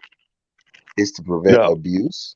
It's the government's job to prevent abuse of children because children are, I don't think the helpless. government should have any say in parental or family life whatsoever. Really. I'm with you on that. Like on the Yeah. that's not So we even a agree there. conservative idea. Children are gonna suffer. That's just what it is. That's not even a conservative idea. It's more of what is it? Like a libertarian idea of nobody wants government in their life at all. Yeah, I'm more libertarian. But But how do you set up these kind of arrangements? You're going to have some sort of court system, and that's where the government comes in. And if it's, man, I don't know. that's how we do it. No, it's real simple. You get 1 year, she gets 1 year. That's simple. That's what's enforced by the government, the 1 year. Now, if you choose during your 1 year to if you go and sign, say, hey, my daughter's at this school, she really likes this school, and the school happens to be in the mother's district, so I'm going to forfeit my year so that my daughter can be in the school, then that's a sacrifice that you made as a father that you believe was in your daughter's best interest. More power to you. And then the mother will get an extra year. Then the next year will be her year, and then it'll go back to being your year. If you say again, well, I wanted to finish, so I'm gonna sacrifice my year, then the father has the right to do that. But it's simple. You get 1 year, she gets 1 year. What y'all So decide to do with those essentially, years is up to you. it's still government control, though, depending on these years, because this isn't, um, these aren't things that these aren't deals that are made among you and say whatever ex-girlfriend or wife you may have. This is still government enforced. Yeah, the government will be enforcing this, and that's only to keep government has a place in society. I just disagree with how government is currently using its power, but the government absolutely has a place in civilized society. I just don't believe it should be operating as it does now. But to keep people from just kidnapping the children altogether, the government has to, enforce it. Otherwise, you're going to have people. I mean, you have men, killing women to get their kids, and women trying to kill the men to get the kids, and it's just going to come to who kills the other person first. So the government has to have a role, and it has to be whatever. That's why you get 1 year, and they get the alternating years till the kid's 18. And I would do it like this. I would do alternating years, and then I would do once the kid is 13, the kid gets to pick who they want to be with. Well, dude, do neither you one of us think have kids, dude. We don't even have kids, man. do you Like think what that T.P.O.T. there's a risk, brother J.I., that this passes? And because I'm of the mind that it's possible. I mean, but I've said that a million times to you. I think it's possible. But let's say it passes. And is there a risk that this can be weaponized? And what I mean by that is a brother could be with a woman, they in love, they done had a baby, the baby's 3, and now he's like, you know what? I want to abort financially. I mean, does that come into No. play? You can't do that. You can't financially abort after you've opted in. Okay. Only people who could find that's only for the people who got grandfathered in because they never had the choice to begin with. Once you opt in, there is no more That's financial it. abort. You're in. That's it. You blew it. You had your Yeah, chance you and you blew blew it. You had your chance and you blew it. You opted in because because my premise isn't that men should be able to play hopscotch with the responsibility. My premise is that men need to be able to decide if they want that responsibility or not. And if they don't, then they should not be forced into it. It's the same way women aren't forced into it. But if All you right, Jay. I have do, another scenario. then you need to be held Sorry. accountable. Go ahead. Sorry to interrupt you. I have another scenario, dude. Yes. So there is a small percentage of dudes out there, right, that Mhm. become stepdads. Yes. But what if that relationship? What if you spend enough time as a stepdad Mhm. in a relationship to where Mhm. the government sees you as, what do they call that? What's the word for it? Adoptive You're there. father. Well, it's I forget the word. Anyway, you're the dad. Father You're the figure. stepdad. Sure. There's a word for it, like on school papers and stuff. If you're there, whatever. I don't remember. Legal But what guardian. if legal guardian? Yeah. What if you're their legal guardian Mhm. for a certain amount of years, and then Mhm. things don't work out? Can that woman Can they leave have you rights to the children? and then just leave you with the bill, and then you got to pay every year? No, there is no bill. In my world, there is no child support in my world. I mean, there's no child support in my world either, but I'm just trying to think about No, I'm this saying in idea your you're kicking around. in this scenario, you're asking if the stepfather is with, raising these kids, and then one day the chick leaves him with the kids, will he still have to pay for the kids? That's what you're asking, right? Yeah, I'm telling you right now, Ji, in the state that I'm living in, if I spend enough time with a lady that has a kid, a certain amount of years, and she decides she wants a better deal and goes to court, I still have to pay. Yeah, I would abolish that. I know what you're saying, and Yeah. that's wrong. Yeah. I would get rid of Yeah, I that. that think would it's have to wrong go. too. That would have to go. Yeah, I would abolish that wholeheart. That there would be no government forcing anybody to pay anything. So that all that would be gone. So it would actually increase stepfathers in homes because stepfathers wouldn't have the fear of, if this doesn't work out, I'm still gonna have to pay for these kids. Because I would get rid of that off the bat. There would be no child support. There is no strong arming of anybody to provide for these children. Not at all. Yeah. Because that's what it's about at the end of it all, right? To kind of keep it so that the man has, equal rights in a sense, right? I mean, because as it stands now, you don't, and people have heard this said before, a woman can force a man to be a parent. A man cannot force a woman to be a parent, right? Because if she Right. doesn't want the kid, she can go right ahead and get it sucked out if she wants to, right? And Or have likewise, it in if she, secret and give it away. oh, absolutely. So there's nothing you can do after conception. Your rights are gone. You done just squirted them all out of you. So I think something like this would kind of even the playing field, for men. It would recapture some of those quote unquote parental rights. I mean, that's why I'm in line with it.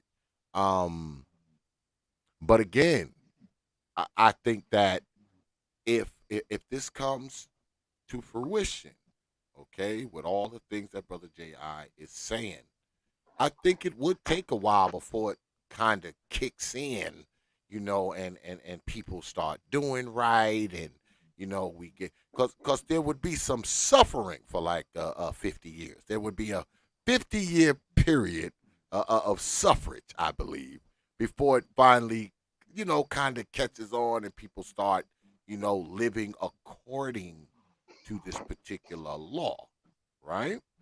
I think it would be far more. I don't even think it would take 50 years, honestly, because once there would be like, I say maybe 5 years of just hardcore suffering because people are gonna be like, can't believe it. Oh no, blah, blah. They be complaining and stuff and not believing it. And then once they realize nothing's helping, people are gonna go back to what people have always done, which is forming families. So people are gonna get together and say, you know what? We're struggling. Let's struggle together so we can make this thing work. Even if you have three people, right? Three grown-ups. Say you have three grown-ups, and between those three grown-ups, there's five kids. But the three grown-ups get together and say, hey, we're all low-wage workers, whatever. But combined, if we combine all of our incomes, we can make this thing work by splitting the babysitting duties, combining our income, sharing a That's vehicle. communism, dude. That's Marxism, bro. No, no, no, no, no, no. This is families. People will get It's the together. socialism. No, no, it's not socialism. I'm talking about individual people getting together. I'm talking about three people who are struggling, working and coming together to work together for a common goal.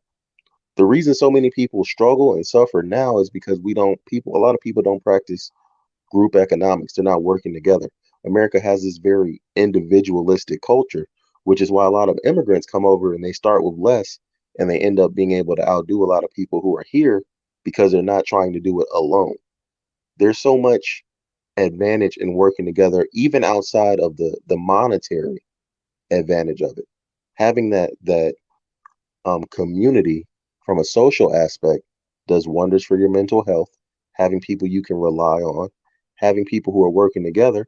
Most people, if their car breaks down, they can't afford to fix. They're panicking. Their whole everything, their whole life falls apart because they can't afford to fix it because they're operating by themselves. Now, if you put that person in a group where now they can carpool, now they can work together. So now this person doesn't have to necessarily waste all their money trying to fix their car because now you have three people in a home working together, three adults working together for the common benefit of that home. It would change. It would be a game changer for most people, for everybody. Yeah, I think it would. Um, but Lady Francesca makes a good point. Would you be satisfied, Brother Ji, if it just got passed in a few states, or do you want it to be across the board, all 50? I would, I would, I would take it for the few states. I would take that as a win all day. Eventually, it'll get federalized, but if it got just passed in a few places, I would take that as a win all day. Yeah, because that's probably how it's going to go, right? I mean, just like everything else when you're talking about, parental rights and all this kind of crap. Hey, certain states full have these laws, other states have the other laws. full Exactly. disclosure, guys. Francesca's my girl. Oh, okay, okay. Frances, Go ahead, So Frances is your give girlfriend? her a wrench I if you will, dude. I'm You don't have to. I'm assuming she's what She's been listening, man. is She's she on the fence with this? Like, is oh, she she looks like she's on the fence. Yeah. okay? Okay. Because I know most females would hate this. I tell Brother Ji this all the time. Brothers, of course, are going to be, pretty much lockstep with it. Most of them, except the "Mama is God" crowd. But for the most part, men are going to be in lockstep with it. It's more the women is where you're going to get kind of the resistance, for the most part. That's where the resistance is going to really come from. And unfortunately, women have a degree of power in when it comes to politics. They have a tendency to have a heavy hand, in certain politics, do they not? It seems like they do.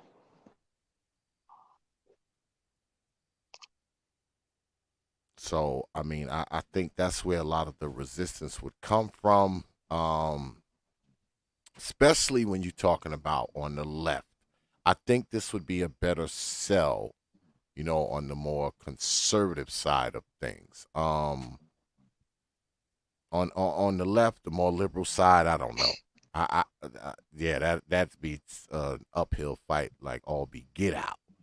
All right, like all be get out. But I think it can be a sell on the right, on the more conservative side of things. I Yeah. I think mean, it. yeah, man. Everything J.I.'s saying and what you're saying, that it could be a sell. It just needs to be tweaked a little bit, refined. But man, I'm on board with you guys. Like, I never have been like one of those like male men's rights activists or anything, but I'm following right along with you guys, and I That's have no right, man. challenge. Come on board. Come to the dark side, brother. Survival. Join us on the dark side. come to the dark side. God damn it. I don't think nobody's gonna come up here and challenge Brother J.I., man, which is odd because he usually gets a challenge or two.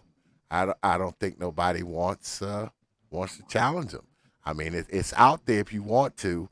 I know he usually gets challenges from females, and I don't think they want to come up and square off with him on this particular thing. I think they're more interested in listening than challenging. But feel free to come through. Y'all know what to do. The email is prophetofthought@yahoo.com. That's prophetofthought, one word, no caps, at yahoo.com. So how far has the petition pushed? I mean, has there been an increase? Where are you at as far as the petition goes, Brother J.I.? The petition has been stagnant for a long time. I'm still only at a couple of hundred signatures, and I really stopped. Like I used to really drop in chats or whatever. But after speaking with a lot of people in this space, I realized that it's really not something that I didn't find a real interest that a lot of men had in really trying to, you know, make noise about it. Because what happens is the people like well, I won't say any names specifically, but the people who are like divestors and things and that speak on black men a certain way, I think a lot of men are afraid that they're going to use something like this as ammunition and to try to say that this is just more proof that, black men don't want to be fathers and things like that. And I believe that that is a very real stigma that Mm-hmm. some people have told me that that's, what it is. It's a very real stigma for them to try to push this because they're afraid of the optics of what it looks like. You have a bunch of, you have a group, even though it's a men's rights issue, that's not, dependent on any type of race or color in particular. It's men's rights overall. Mm-hmm. They feel that it looks bad coming from coming from a group of black men with the stigma that they try to associate us with. Yeah. Um, there is that, and also, do you think it's possible that because we know, especially when you're talking about the black YouTube circle of influence, I mean, most brothers don't have children. Most black men don't have children, and we know most is anything over True. 50%. So I mean, you have a lot of brothers out there who don't have children. So I think that may be a thing. Because if you don't have kids, right, you don't give a damn, right? Like, it doesn't pertain to me. That's kind of how we are, right? So, and then you have brothers like myself who are older. My kids are grown. I mean, my youngest kid is 24. So it wouldn't be a concern for me as well. So your target would be people in between that, right? The dudes who don't have children and the older guys like myself who have adult children. Your target audience would be the people in between those two extremes. Those would be the people who would, get on board for the most part.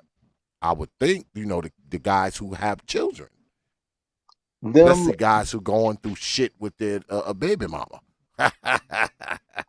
yeah, them, but mostly, I would hope that mostly, really, I would want the men who don't have children, because I'm reminded Mm-hmm. of the parable of the man that's helping the man, put out the fire in his house, and the man's asking, "Why are you working so hard to put this fire? It's not your house." He said, "After it's done burning his house down, mine is going to be next." And I don't Yeah. think a lot of people realize that because that's a lot of pushback I get. Why do you care about this so much and you don't have kids? Blah, blah, blah, blah, blah. And I'm like, I understand that I'm a man. I was These are wondering that too, issues that Ji. affect what? I was wondering that as well a little bit myself because I mean, I can understand your concerns 100%, man. But I was a little bit wondering, like, why are you so concerned if you don't have any children? Because I don't know how old you are, but I still want to have children. And, I'm still in the game here. And I just don't want to get fucked up. So when you're talking about your ideas, like a lot of them that I'm agreeing with, and are you planning? I don't know how old you are. Are you young enough? Are you going to get in the game too? Are you going to have a family, or what are you thinking, man? My thing is, I'm the man helping put out the burning fire because I understand the fire is going to spread to my house. If I ever choose to have kids, I need to be in a space to where I can operate from a position of power. And this is what wise people understand. Just because it's not affecting me right now doesn't mean it won't get to me in the future. Men need to be concerned with men's rights because they're men's rights and you're a man. Whether the particular issue is affecting you at this moment in time is irrelevant. That's very short-sighted of thinking. That's what they always try to tell you when they make these deplatforming cases, when people get deplatformed and they're taking away freedom of speech and people are fighting against it because they're like, understand, if this happens to them today, it's going to Well, be you tomorrow. Jay, you come across as a well thought out and intellectual individual, but damn well there's guys of every damn color out here that are irresponsible retards, dude. They're not thinking like we are. They're not making plans. They don't make plans. But it has nothing to do with plans for me because it's a right. It's a men's right. I believe men have the right, just like women have the right. When women go to abortion clinics, when women go to drop off kids at fire stations, when women put kids up for adoption, women do all this stuff, they're not asking, hey, how much planning did you put into this? Did you think about it? No, they have the right to do it because it's their body, their choice. They have the right to do it, no matter how irresponsible they were. They have the right to do it because it's their right.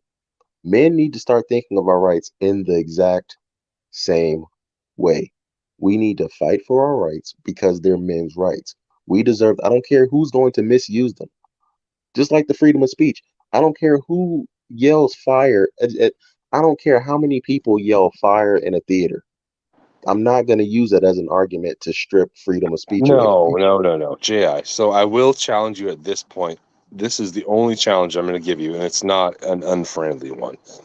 It's just if the law is changed to where irresponsible men can father children with no responsibility, I think that is going to affect our society as a nation Sir, negatively. why do you think that all these women are going to have, because you keep talking about men, but you understand that men don't have children. Women have children. You keep saying all these men are going to have children. Men don't have children. Women have Well, children. I know that much, dude. I'm not no woke, so I know that much. I'm sorry, I know, but you but keep saying are going to have children, but women are going to have them. So I'm why just do you saying think you're that women are spending. going to have them? Okay, I mean, I did say challenge, but at the same time, I'm really not trying to challenge you, but um, I just think that if these laws do pass, then the irresponsible men will take advantage of irresponsible women, and in that turn, they will have more children. And if there is no, and I'm not a socialist, man, by any means, there's going to be an influx of poverty. That's what I see. If what you're proposing is put into action, but like we did talk about, it might take 2-3 generations before people learn and say, hey, we can't afford to be humping everybody and just having kids all the time and not being able to pay for them. Otherwise, it would go to the government and they'll tax the shit out of us to pay for all these kids. Yeah, I don't know. because there will be a time period where we're inundated with bastards like right after the law gets passed, we be inundated with bastards for a time period, right? At least for a short time period, we will be inundated with them. See, I mean, but I think the opposite. I honestly okay. think, I honestly think that I believe all behavior is a product of the consequences, no matter what you're Mm-hmm. talking about. All behavior is a product of consequences. So if the government came on and said, you know what, this welfare, we're cutting it off. All right. If you're out here having kids, you're on your own, you have to figure out how to raise them. People will go back to the family unit. People will say, okay, I can't get help here, so how can I get help? They're going to go back to working together, this old thing called a family, and they will work together like they always have, and will become a more um, collective culture instead of being so individualistic. Because the reason people are able to be so individualistic in this culture is because of all of the help that they get from the government. When you are Mm-hmm. beholden to your family unit, then you're beholden to the rules of that family and of your group. You can't just do everything that you just want to do because you have to answer to your group. Because if something goes wrong, you're depending on your group to help you. So they um within that group, they have control over your, or at least influence over your behavior. But that's what Americans, has, rebelled against. Everybody wants to do Yeah. whatever they want whenever they want. And we see the I've not results of that. seen that in other groups, but I've not seen that in, well, I have seen that. I've seen that in the black, whatever, the community, I think you guys call it, but also maybe in some of the Hispanic communities. They like to have the La Raza radio and everything. I haven't seen that so much in the white, but I have seen it in the Israeli stuff. Seen what? Uh, Group mentality, because a lot of us, we just think of ourselves as individual people walking around on this world, like we're just people on the world. Yeah, that's a very Like, Western individualistic culture that's bred in Western society.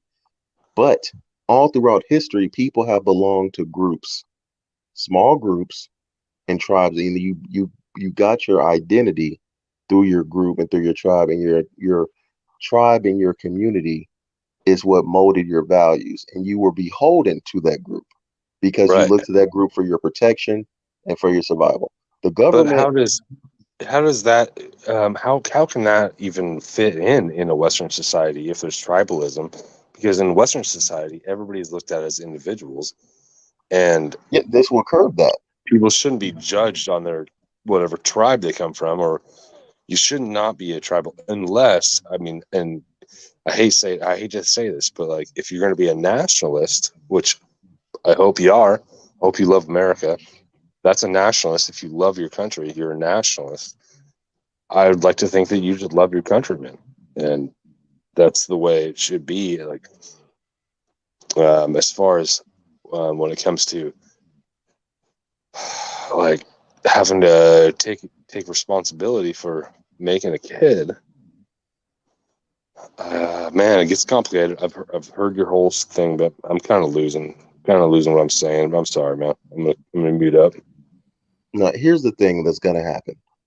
And it's not complicated. It's very simple. All throughout history, you look to your family for your support. And outside of your family, you look to your extended family, and then you look to your community.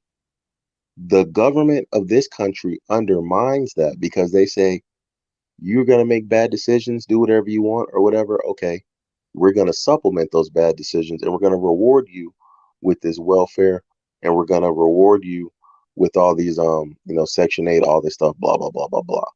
Once you remove that, people are going to go back to being family oriented. We've gotten away from being family oriented in this country because of all the help and subsidies that Americans receive from the government. If that goes away, people are not going to just continue to just go through being hard-headed and stubborn and just making these bad decisions. They're going to have to correct themselves and say, you know what? I need my family. I need a group. And they're going to forge new families, either with their original family that they were born with, or they're going to make their own new groups, which we call friends, and they're going to build their groups that way.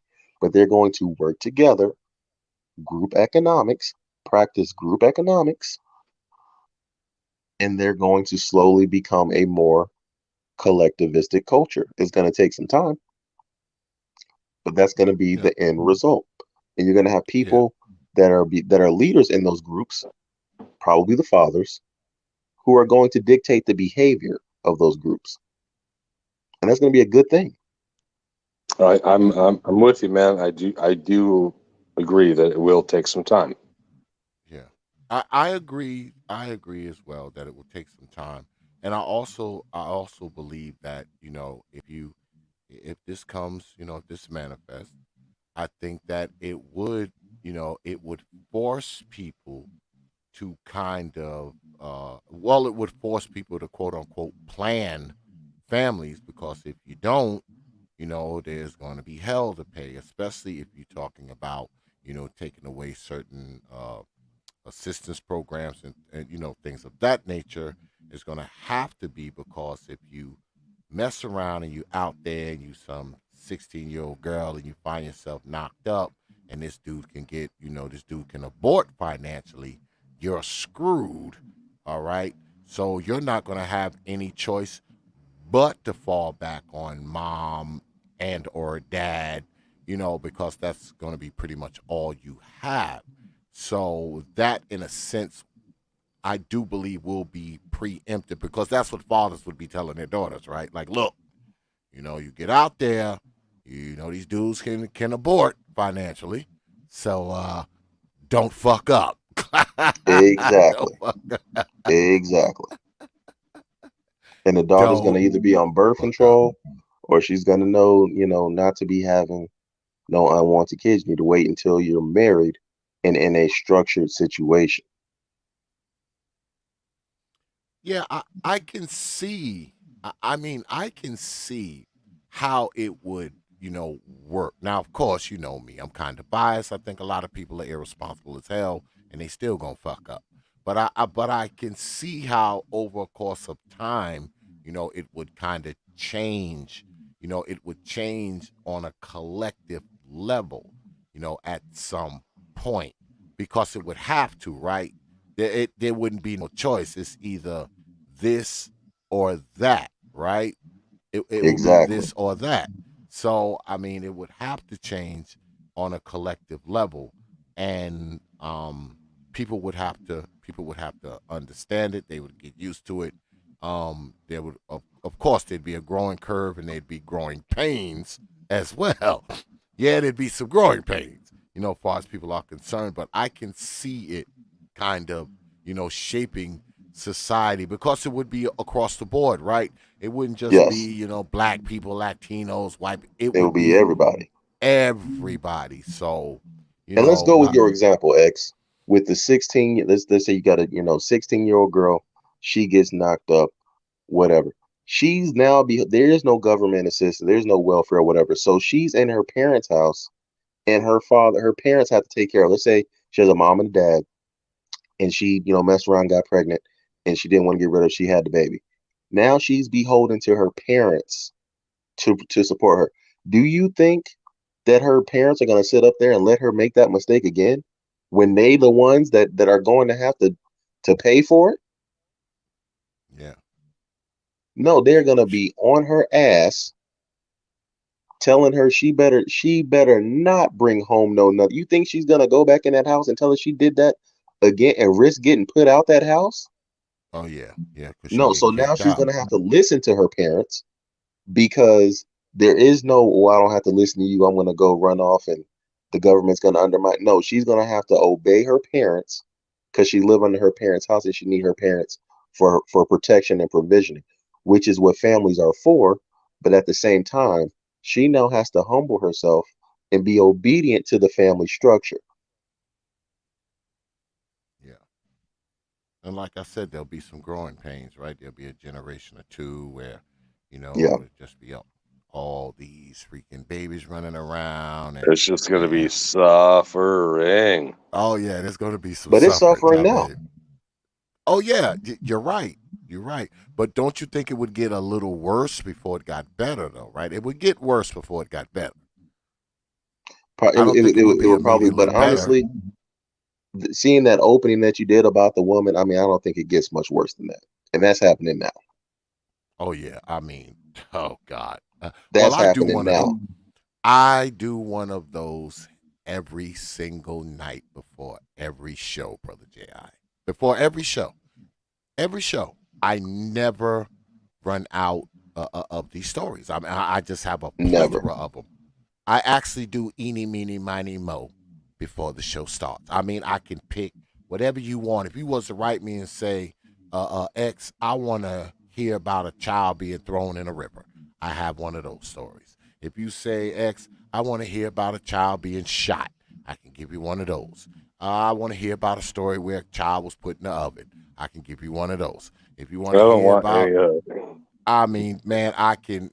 There's not a story that I do not have. Last night, I actually tried to pull it off in front of the brothers, and I actually pretended like I had ran out of stories. I was like, well, brothers, I'm not going to be able to do one of these tonight. And immediately, freaking brother Paul Game was like, BSX, because they knew I was BSing when I said I had ran out. They just knew automatically because I do one every single stream, and I haven't repeated a story yet, and I won't. I never will repeat one. You never will. Ever. And Never it's funny will. to me that this country claims to be, on paper, they claim to be Christian, but claim to believe in the Bible. But see, evil spreads when you inundate it. When you No, no, face no, it, no, no, no. That's false, man. This country does not claim to be Christian. This country is freedom of religion. Other people no, say but it's a Christian the country. majority of Americans, if you ask them They what say it's a religion they are, Christian they will country, say but we Christian. have the freedom of religion. Yeah, we have freedom, but the majority of this country they would check the Scantron box and say that they're Christian, and they would claim Mm. Christian values. And they even God, in the Bible, when it got crazy in Sodom and Gomorrah, he had to destroy it. When it got crazy in the world, he had to flood it. He had to get rid. He had to start over. People don't want the hard reset. What I'm talking about is the hard reset, but that's gonna fix Yeah. it. That's That's gonna what it's fix going to the be. problem. It's going to be an extra, extra, extra hard reset for many people. And see, this is the thing, right? Because we as black people, we're often the canary in the coal mine, right? So Yes. it's definitely, if it hits white folks hard, it's gonna definitely strangle black folks. I But mean, here's why it's so that's kind of how important it for us, though. goes. It's more important to me for black people because there was a time, as you already know, X, where we were the most wed, married couples in this country. We were the True. most together, had the most together families in this country. It's going to return black people to that, to where we have to depend on each other.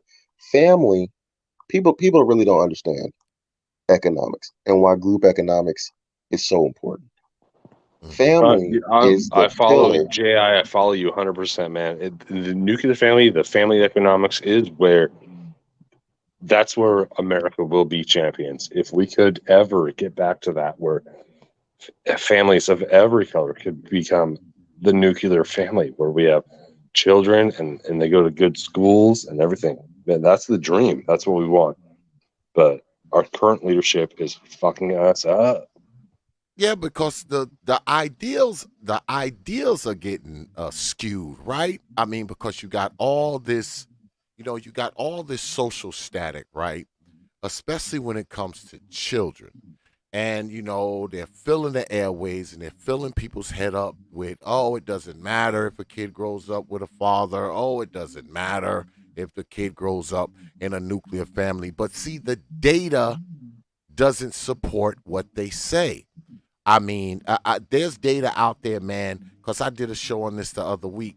They say that a poorer family, a family on the lower socioeconomic scale, if they are a nuclear family, the children have a tendency to do better academically than kids raised by a single mother who has money. So, I mean, we got all this stuff fighting, you know, it's the static, man, and everybody's talking about how, families are different now when you don't need a father, men are not that important, grandma, auntie, and mama can raise the family, and also kind of foolishness, but the data is the very antithesis of what these people are talking about. So if we're talking about children having a better statistical advantage, that's where it is. That's where the advantage is. Kids being raised by two freaking people. I mean, that's the best scenario. 100%. And the government Huh? doesn't want that because 100. families are the building blocks of nations. And the family unit wouldn't, if family units were solid, there's just certain stuff that they wouldn't stand for. And when you have a man and a woman, when you have a family that's in lockstep together on something, you can't just go in there and do them any kind of way because those kids, you can't just brainwash those kids any kind of way because they've already being brought up a certain way. They're not going to accept that programming that you're trying to put into them. You're going to have people showing up to schools. Hold on. You have people showing up No, to schools that are not going for this nonsense, not going for the trans, story times and should we be teaching gender and blah, blah, blah. They're not going for that because they already have a solid structure. Now, when you have a bro, single mother that's struggling to make it, she doesn't have time to focus on all that stuff because she's focused on bro. survival. She's focused on just living day to day, keeping bills paid, blah, but she doesn't have time because she has to be at work to her second job trying to make ends meet. She doesn't have time to see what you're brainwashing a kid with. It's so many fundamental, intangible things that are lost in broken families.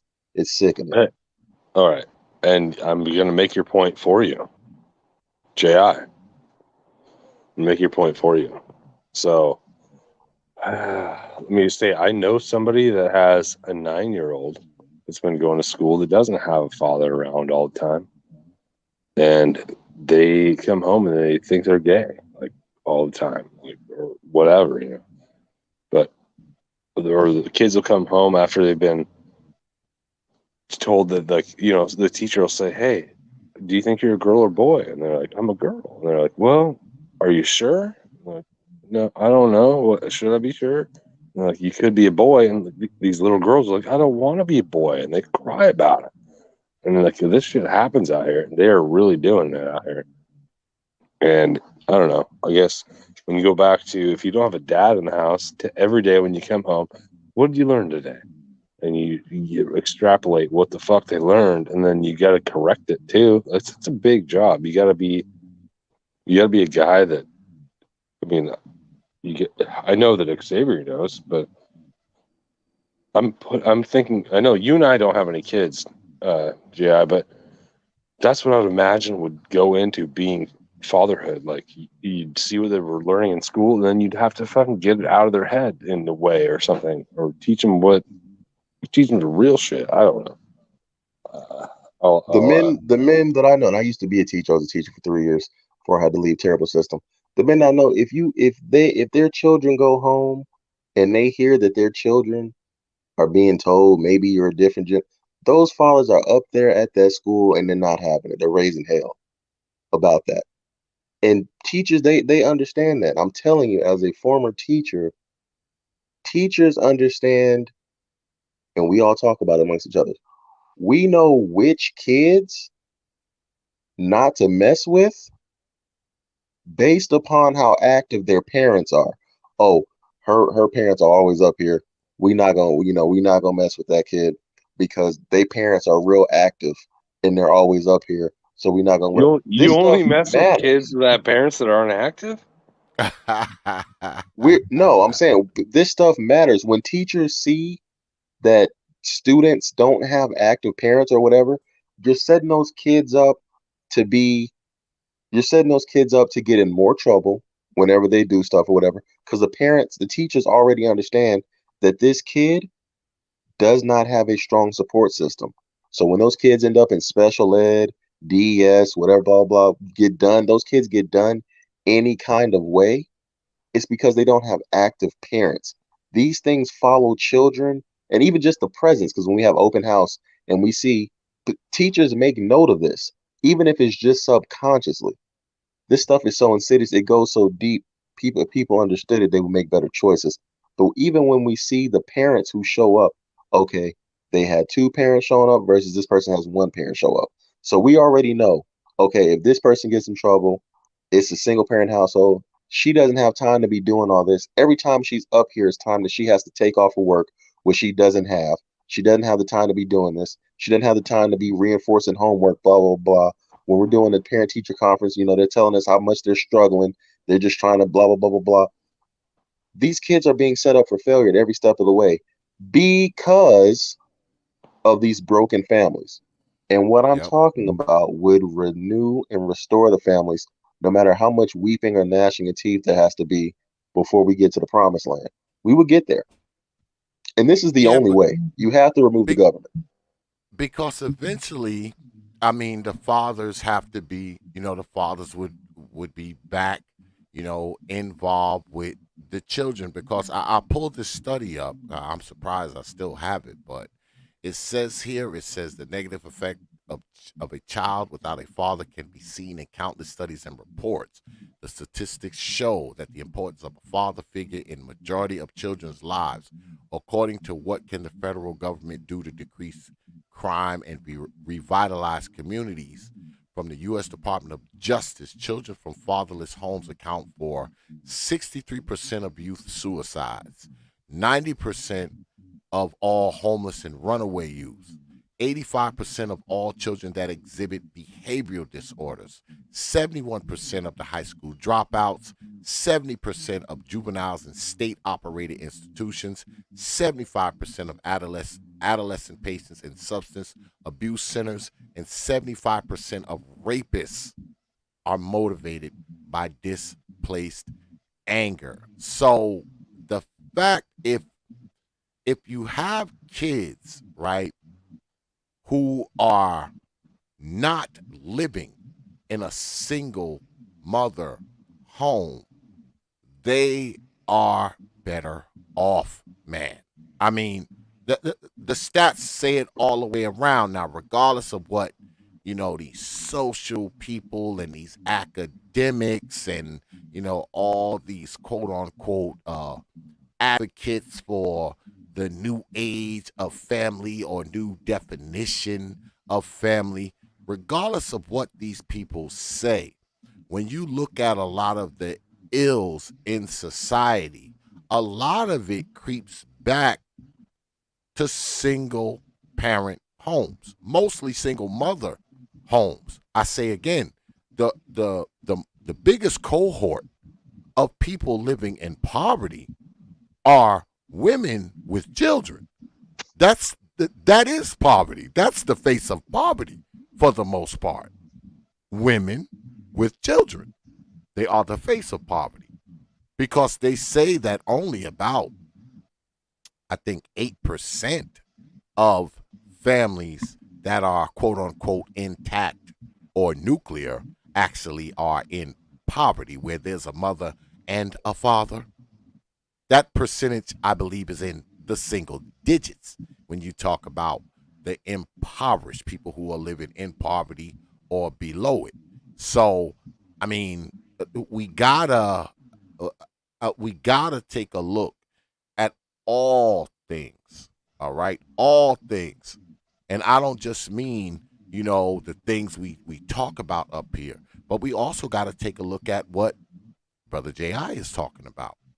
Because, see, a combination of these things could be the answer to a lot of this stuff. It could be. I'm not saying that it all is, necessarily or definitely, but a combination of all these things could start to fix some things and change some things, because things can look different in 10 years, 20 years, 30 years, if some of these things are applied, man. X. So I'm. Can I talk for a second? Go ahead, you got it. Yeah, dude. So like, just like you're saying, you said it might be an inconvenience for a while. Like, it's gonna be a real fucking inconvenience.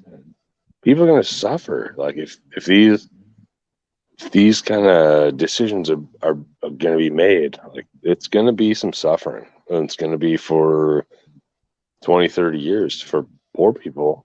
Who knows if it's ever going to get better, but uh, for those of us who know how to live life and work and do the system the way it's supposed to go and come up in American society, we'll be all right. But there's going to be people that are too stupid, and it's going to be a fucking bad life for them. I mean, does that make sense? Like, Yeah, well, of It's a course, bad know life what I for mean? them now. the So the patently irresponsible are just going to be irresponsible and continue to screw up. Oh, and they always will, and Yeah, they're going to continue it to never screw up. fails. It never fails. Yeah, Doesn't matter what color you are either. Like, you're yeah, gonna fuck they're up going to either continue way. to screw up. Yeah, they're going to continue to screw up no matter what. Because see, it's hard to legislate common sense, right? Um, it's sort of like making not putting on your seatbelt illegal. It's one of those things, right? Um, you can put it into law, but if the law requires people to use common sense, some people just don't have it because you know the old saying goes, common sense isn't common. So of course, some people are going to continue to dump out kids and not be able to take care of them, be throwing babies in the garbage. I mean, you know, I talk about this kind of stuff every night. So I would probably be doing 10 times as many stories. Instead of doing one a night, I'd have to do five. It'd be one of those things for a little while. Because it will get crazy. There'll be some growing pains along with the growing curve. Like I said before, there will be some growing pains. There will be a growing curve. But I think we would see a little more responsibility from people who are already responsible. We would definitely see more responsibility from them. Um, some of the irresponsible people would flip, I guess, to a degree. But I say again, the inherently irresponsible people, I just don't think they will ever come around. Yeah, they'll never come around. I just don't think they'll just be throwing babies in the garbage, throwing them in the there's garbage. going to be a group of people for sure that are doing that, but there's people that are doing that now. So that's that. No matter what, there's always going to be that going on. But this is the Yeah, only solution because if it continues, if we continue on the course that we're at right now, the family unit is going to only further decline. Men are not, we have these movements now, MGTOW, Passport Bros, SYSBM, all these movements are born of something. The relationship dynamic in America across the board is breaking down between men and women across the board, What if I across all told you? What socioeconomic if I told status. you that? What, Ji? What if I told you that's not anything new? It's always been that way. It's always What's been always that been way what for way? certain people. Certain people feel like you do, or like you end up just maybe dating outside your race or something in America. It's been that way for a long time, but that's not brought up. So now No, I'm the not save talking about yourself, the the interracial save dating. yourself is coming, and the MGTOW, the men going their own way. Like, it's. I don't think that a lot of people have been studying history as much as they should be because it's kind of always been that way. What's always been what way? Men have always been going their own way. Men have always been saving themselves, and men have always been using their gut to find their partner. Like, it's not really. I mean, I don't know. I don't. Maybe now people are like feel the need to be a part of a group or something. I don't know. Maybe I don't get it. I could be No, speaking that's that's not out of that's pocket. not. I could be speaking out of pocket, but I just think that men follow, for lack of better words, like, attraction. Like, you find a pretty lady. Who cares what color she is? If she's pretty to you, that's what you like. And You're white. this whole, it's not You're a dating a new black idea. woman, right? What's that? I said you're white, but you're dating a. Is she black or she Hispanic? Yeah, she's Hispanic. She's Hispanic. Would Yeah. you dating a Hispanic woman? Have you found any in your anecdotal experiences? Have you found that her family or your family had any issue with that? No, I haven't. Have you Uh, found that I will have say you this found though. any issues related to the interracial component of your dating? Dude, I don't even care if my family did or didn't. Like, I wouldn't give a fuck at all. Why would I care? It's my life. What if they did though? What if they said, you know what, Survival, you dating this Latino girl? I think you said she's Latino, right? Yeah, she's a So Latina, man. She's would Puerto Rican. would She's Francesca. would She's in the chat, you guys. yeah? Well, she can come. She can come up if she want to. But what I'm Yeah, asking well, you she's in is, the chat. She's do cool. would it make a difference if your people were like, you know what, man, you dating this Latino No, broad? man, not at all. Not even a Why little are you bit, dude. doing I'd laugh this? at him, man. We want you No. to have a white woman. I mean, Yeah, come of on, course. Survival. That would No seem more. like low intellect to me if they even said that or expressed that to me. I would think that they're stupid. I'm like, Well, you why? know I always ask you these questions because you are the Yeah, T.P.O.T. resident white man. I know. I know. You are the resident white man. I know, man. So when you guys first started getting together and dating and all that kind of stuff, was it a thing? Was it a thing with her family? Did her family tell her, "Oh, you know why you dating this white Well, guy"? hey, Francesca's in the chat, so she can tell you. But there's a family member of hers that doesn't like white guys, but that's no deal breaker or nothing. It's like a cousin or something, a young cousin that doesn't like white guys. I'm like, that doesn't bother me. Is it awkward when y'all are at the family cookout? When you No, got it's you not got a awkward to white me. guy? It's not awkward to you? No, dude, I get in where I fit in, man. I'm here hanging out with you guys. Like, I'm good. Yeah, How did you find this space? Man, through like Conservative, Trade, the MBD, SKC, BMT, all the guys, man. yeah. I don't know how I Yeah. found it. I just ended up here, man. I just like you Survival's guys. cool, man. Told you. Survival is the T.P.O.T. resident white man. God damn it. That's his title. You know, he's the resident white man, and nobody can take it away. God damn it. He's been crowned. So let me ask both of you this, because you don't have children, right? Would you think that the whole aborting financially, the whole child support thing, would you have different views of it if you already had children and someone else was, say, pushing the petition that Brother J.I. is pushing, and you guys already had kids and or pregnant a woman already, or a 10-year-old or a 5-year-old, or whatever the case may be? Would you think differently if you had children? Like, say you had a teenager and some guy came up to you and be like, look, man, I'm trying to do this. I want to be able to abort financially. I got it in front of some legislators. I mean, what would you think of it, Brother Survival? Oh, man. I would absolutely think differently. That's a very easy question. I don't know what it's like to have children. And yeah, I would be an emotional wreck. I can only just try to imagine a fraction of what that must feel like.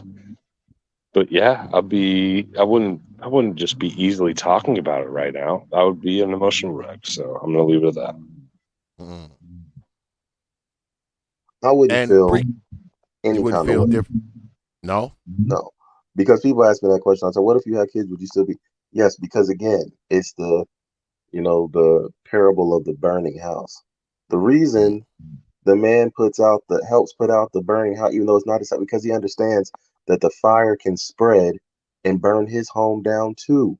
So just because my home was burnt down already, that doesn't mean I want this other. If anything, I would understand more. Hey, my home was burned down. I don't want you to go through what I went through. So I'm going to help you avoid this if at all possible. Now, some people have the mindset that, oh, if it's too late for me, then I want you to suffer too, because misery loves company. But I don't have that mindset. I have the mindset, if I fall in the hole, I'm trying to shout to let you know, hey, don't fall in this hole. Don't fall in this hole. So I wouldn't try to stop somebody from getting this just because I missed the boat on it. Because everybody stands on the shoulders of those who took the arrows for them to be in a better position. Mm. Yeah, I get it. And Ragnarok, I told you before, brother Ragnarok, that you denounced your whiteness while you were here, and whenever you're here, you're not a white person. You're not a white person when you're at TPOT. You denounced it. You separated yourself from white folk. I have it on tape. You separated yourself from white people. Therefore, whenever you're on TPOT, you are not white. I'm sorry. You can't reclaim it now. It's sort of like JI's aborting financially thing. Once you fucked around and opt in, that's it. You can't play hopscotch with shit now and just be white when you want to be. You can't Don't be white, vacillate between. Ragnarok. Yeah, you can't vacillate between white and not white. Nope. You are now not white. Sorry. No backsies. I have it on tape. You separated yourself from white folks. You I sold it, remember it. bro. You sold That's it. it. It's gone. It's gone. You ain't getting it back. It's not coming back ever. Ever. You threw it away a long time ago, Ragnarok. I'm sorry, brother. I'm sorry. I'm sorry. And I gave you chances. You could have kept it. I was like, are you sure? Are you sure? And you separated yourself, so I have since burnt your white card, and it's irrevocable. This is who you are whenever you're on TPOT. You are now non-white. Sorry, brother Ragnarok. I'm sorry, man. But yeah, I don't think nobody's gonna come up and challenge brother Ji. I think everybody in the audience is pretty much in agreement with brother Ji, and they usually are over here. And this crowd has did some fluctuations over the course of time, but everybody pretty much falls in line with brother Ji for the most part. Um, I'm with him. I believe in it. I just think it's going to be difficult, and who knows? It may happen. I may not live to see it. I'll probably be long dead, but you know, it would be interesting to see this law passed. It would be interesting because, like I've been saying all night, there would definitely be some suffering. There would definitely be babies in the garbage and thrown in the river and all this kind of foolishness, sort of like it is now. There would definitely be a time of that. Um, that wouldn't be a surprise to me. I would like to see what happens after all of that. After all of that is over, after the pulling out of hair and the crying and the marches and the protests, sort of like the whole Roe versus Wade thing being, turned back over to the states. You had all these marches and protests and all this kind of stuff. So you would see a lot of that, right? once this was passed, they would take to the streets, I would imagine. I believe the folks would take to the streets, and they would be on the streets for a while, right? Complaining all kinds of signs and all this kind of foolishness. I Yeah, would it be like for a to while. see. Oh yeah, I would like to see what happens after all of that. Once the smoke clears and people have came and swept up the broken glass from all the businesses that have been destroyed and burnt down. I would like to see what happens after that. That would be the true test, right? What takes place after that? And the real pushback is because women, like when you heard T.P.O.T, when you heard those women arguing with me over on Mm-hmm. Brother BMT's panel, all they argue is the same thing. They really don't want women to be responsible. Because, mind Yeah. you, no child in this country under these laws gets born that a woman doesn't choose to have. None of them. True. So True. when they say, use this language like you just want men to have all these kids, men to have what? Women have these children. They don't want women to be responsible because deep down, they don't want women to be treated like adults. They just don't. They still want the responsibility to be on men, even in a Yeah. situation where they can have 100% control. They still want the responsibility to be on men. And it's insane to me. And that's why they don't come up to debate. A lot of them, they're afraid to do the debating because they know that what they're saying makes no sense. They know that what they're saying is from a space of basically women are children, and it's up to men to make the right choices for them, which is Yeah. insane. I treat them like Because equals. they always fall back on the whole, oh well, both of y'all laid down and had sex and you didn't Right. wear a condom and et cetera, et cetera. That's kind of the default, right? So that being the Exactly. case, they want you to claim to have equal. Both of you are equal perpetrators, but they have to realize that they are the ultimate decider at the end of it all. And you know, and as it stands now, you're not an equal decider, as far as whether or not that kid gets born or not. That's up to her because she can do whatever she wants. She can do Right. whatever she wants, and not a damn thing you can do about it, whether you want the kid or not. Because it's not just about not wanting the kid, right?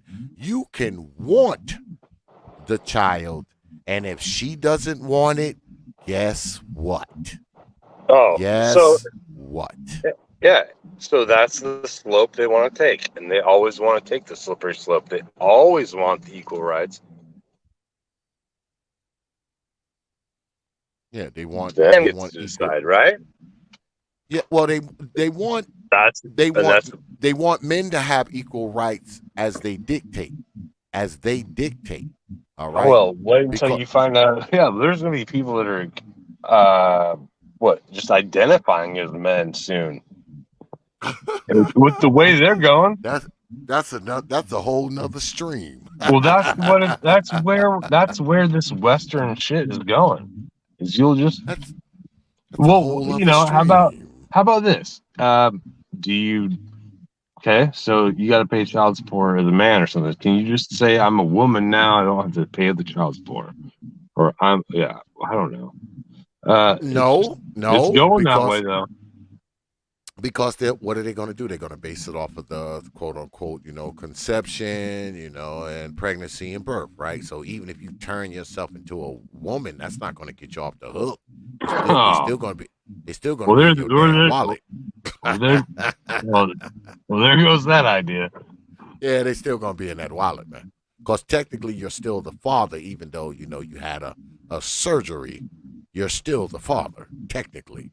Biologically, you're still, when they do that DNA test, it's still going to say you're the father, even though you've got cosmetically installed boobs and a cosmetically installed vagina and taking hormones. Oh, just When they take imagine that their child support. DNA test, you're still going to be their father. Yeah, you're still going to be. The DNA is still coming back as you being the father, man. There's no outrunning that, because I don't think your DNA changes just because you change your whatever. That's not going to do anything. You're still going to be on the hook. The only difference is they won't be in your wallet; they'll be in your purse. The only difference. Yeah, dude, that's funny. Telling you, that's what's going to happen. And like I said, man, I'll say again, I would love to see, like I said, when all the smoke clears, because there's going to be some smoke, right? It's going to be fire and smoke and everything, and people are going to be upset and march and all this kind of crap. But after this thing happens, I would like to know what society would look like. I mean, specifically black society, because I say again, black people are the canary in the coal mine. So, I mean, would we see real change? Would we see less degenerate kids running around here doing a whole bunch of old crazy mess? Would we see less drug addicts? Would we see less killers and robbers and thieves and said the well, the miscreants? Would we see less of that? Because that would be the ultimate goal, right? The ultimate goal would be to make society better, right? That's the ultimate goal of it all. Because if that's not the ultimate goal, it doesn't make any sense. Because we can have these changes and society's still the same. What's the sense of having all these other changes? These changes are just a little BS nuance at that point, right? So you want these things to make life better.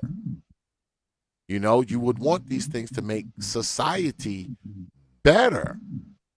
And I think that's what the ultimate goal should be. And if this was to happen, I think it would come. I just think it would take, a while. I just think it would take a couple generations for people to, get right. I just think it would take a while. I'm with you, man. It's one of those tough love ideas. It's hard. It's a hard concept, though. Sorry, I didn't want to cut you off, JF. But it is a hard concept for, I mean, the deeper you get into it, you think about who's going to really be suffering. Oh yeah, people are going to be suffering like hell. But what I want to ask Brother J.I. is this. I know I joked earlier about, you needing 24-hour security if this thing gets passed and armed guards around your house and a security detail. Are you willing to be in infamy because this thing goes through? You will be the guy on the books that brought it, forth. You will be that guy. Your name will be written in places. Are you willing to deal with that? Are you willing to be the guy who brought it to the forefront? I've thought about that and asked myself that a couple times. I would go ahead and put it on the wood. And unfortunately, we see what happens to people who trailblaze. They end up with all the arrows in the back and all that. But yes, yeah, I would. And no joke, if this were to, this gain traction, and this were to go before legislation, there really would be women who were trying to kill me for real. That's not even a joke. All the you talking about all that money, all those benefits that they're gonna be losing, man. Yes, your name. I might have to be in hiding for a while, but yeah, I would be written I would make that sacrifice. Your name would be in the books. It would be there. They'd be able to Google you, and your face would pop up, and they'd be able to Google you. It would get crazy. They see this Yeah. werewolf pop up. Yeah. You would be the guy known for, like any other legislation that has passed. You can look up the people who, started it all. They're easily found. So you would be easily found, brother. Yeah, I will make that. I will make that trade. I will make that trade just for the opportunity to push this to where it needs to be to get this on a world stage. I would. Mm. Hey, well, Well, hey guys, T.P.O.T, Xavier, yeah, man. and Ji, man. I've had a really good discussion with you guys the entire night, but Absolutely. it is my time to jump off here. I got to do family stuff too, but Okay. I appreciate the conversation, Ji and Xavier, for your platform, and Absolutely. I'm gonna You're drop always down, welcome guys. up here. You're always Thanks, guys. welcome up here, Survival. You know that. Yes, sir. Later, guys. All right, Yeah, take man. care, man. Yeah, you too. Well, I want to address what Lady Francesca is saying here. And let me ask you, Brother J.I., do you think it would flood the foster care system? Would it flood the already? Oh, yeah, there would undoubtedly, and I do mean undoubtedly, be an influx, in foster children. But the way that the system, like the way that I would do it, it wouldn't be any of this. You just give up these kids and you walk away scot free. No, those women that gave up those kids will be on the hook paying the government for those kids that the government is now taking care of. So it wouldn't be none of this. You just lay your sins at the altar and walk away scot free. No, no, no. You can give them up, but for the rest of your life until those children turn 18, you're going to be taxed the I gave away my baby tax. Okay. Okay. For as long as those children are in the system, unless they get adopted by another family, because then the family has opted to take up that responsibility. But no, it's not going to be no, you just give these kids to the government and, you just get to walk away scot free. But yeah, there would be a lot of, and I do mean a lot of kids that, get put in the foster system. And that is unfortunate, Yeah. but it happens now anyway. True. So, True. There's a lot going on. I was talking about, these old mamas that I talk about every night. And, I read these studies a lot. And it says an average of 200 women kill their children every year in the United States. Those are the ones that are reported, right? right. So we're talking about 200 children that at least get killed every year. That's assuming that each woman only has one kid, but we know that's not true. They don't know, they don't say the specific numbers, but we know that some of these women have 2 kids, 3 kids, 4 kids. So the numbers can be high as 300, 400, 500, whatever. Um, I would like to see those numbers go down. I would. I would really like to see those numbers go down of women killing these babies. All right. That's a number that we can definitely have less of. So anything that would make that a reality, I'm all for. Yeah, I'm all for it. This would help I'm make all it a for it. reality because they would stop having them Yeah, so they wouldn't have them to kill them. So the numbers are yeah, going to go down.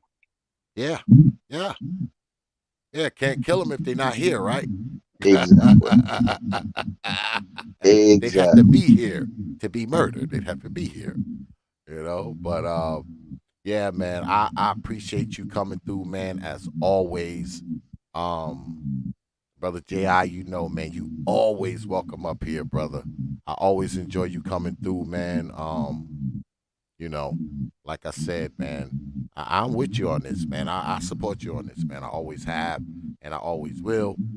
Uh, don't be a stranger, man. Keep in touch, man. And if anybody ever want to rumble with you, man, in the jungle, you know the arena to bring it to, right? 100%. And as always, Brother Teapot, I greatly appreciate you having me on and allowing me to discuss this. This is a much needed conversation, and not just my conversation, but you hosting the league. You need to add my avatar to the banner of that too, by Ah the way. ha ha. Well, the league is kind of disbanded. It's not really, now we just kind of have freestyle debates. The league isn't like really a thing because everybody's everywhere. And I just kind of Yeah, do debates when I get requests at this point now. that's what it's become. I But guess. it's still important. Oh yeah, oh yeah. I mean, I've done so many debates, man. Probably about 200 at this point. And some of everybody has came up here and debated. Yep, But we're still having them. When I get requests for them, I have them. So that's kind of where we at now. I don't really seek them out. They seek me out, and I don't have a problem with that. I mean, you want to come up here and throw down, I don't have a problem with it. I don't. I don't. So that's where exactly. we at with that. And to anybody listening, if you were listening or you catch this on the replay and you have any issues with what I'm saying, or you want to debate me on financial abortion, just hit up Brother X in the email and tell him that you want to debate me on it. And he'll reach out to me. And listen, I'm not ducking nobody on it. So if you listen, catch this replay and you start feeling yourself, you want to debate it, set it up. Email Brother Teapot. He'll reach out to me and we'll get it set up. All right. I'm not ducking anybody. Anybody There that you wants to have have it. that conversation, I'm not ducking anybody. There you have it, Negroes. There you have it. Once again, man, brother Ji, man, I appreciate you, my brother. Come back anytime. Appreciate it too. Have a good one. Peace. Yeah, man, we're gonna go ahead and wrap it the hell up, man. It's always a good conversation, man, when brother Ji comes through, man. And y'all heard him, man. If you want to come through and throw down, because Ji has thrown down here many, many times, many, many times. The brother has thrown down, and he's only lost one. He lost to my man Big Nate. Shout out to Big Nate. He pretty much, you know, handed everybody there behind except brother Big Nate.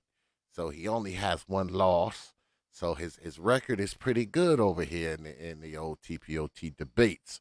So yeah, and like you said, man, he'll take on anybody. I mean, he'll take on anybody who wanna square off with him, man. He doesn't have a problem with it at all. He will take on anybody. So if you are listening to this replay, you know what to do. Hit me up, and you and Brother J.I. can throw down. But yeah, man, we're gonna go ahead, man, and wrap it up. I don't have any programming notes, so I'm not gonna bore y'all with that. I might be doing a show on Saturday. I'm not for sure if I'm going to do it or not. I got my feelers out there for a few things, but nothing's definite. And this week, maybe the last week, I'm streaming. At least for this month, I'll probably be back like the first or second week of October because I got a lot of shit going on in my life right now. Good things. I've had a lot of positive things take place in my life, and I've been attending to them. I've been attending to them, and yeah. So these things take precedent over this YouTube stuff. I probably won't stream at all next week. Maybe be able to stream the end of the following week. I'm not sure. I got to see how things shake out. Y'all just keep y'all eyes open, man, for the thumbnails and all that kind of stuff. And I appreciate y'all coming through tonight, man, as always, because you could have spent your Thursday night anywhere. You decided to spend it here. It is appreciated. Shout out to Brother Survival for coming through tonight.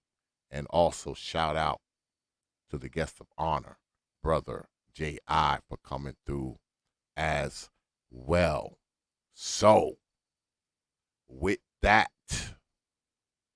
I will leave you good folks with 3 words. You know, like I always do. Open your mind. Oh, hold up. God damn it, Survival. Always catch me when I'm about to walk up out of here. Shout out to Brother Survival with the $5 super chat. He says, salute, bro. Appreciate that $5 super chat. Brother Survival, you know when you drop coins on this platform, you get this.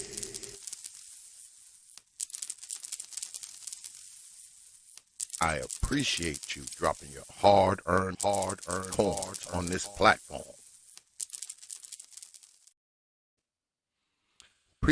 Appreciate that 11th hour super chat, Brother Survival. I appreciate that, man.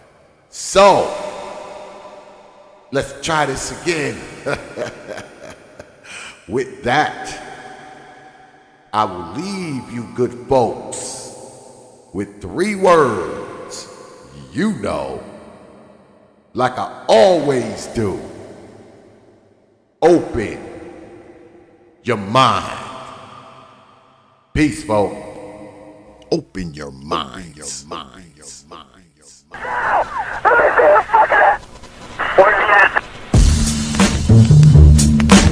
Hours of power. Hours of power. Hours of power.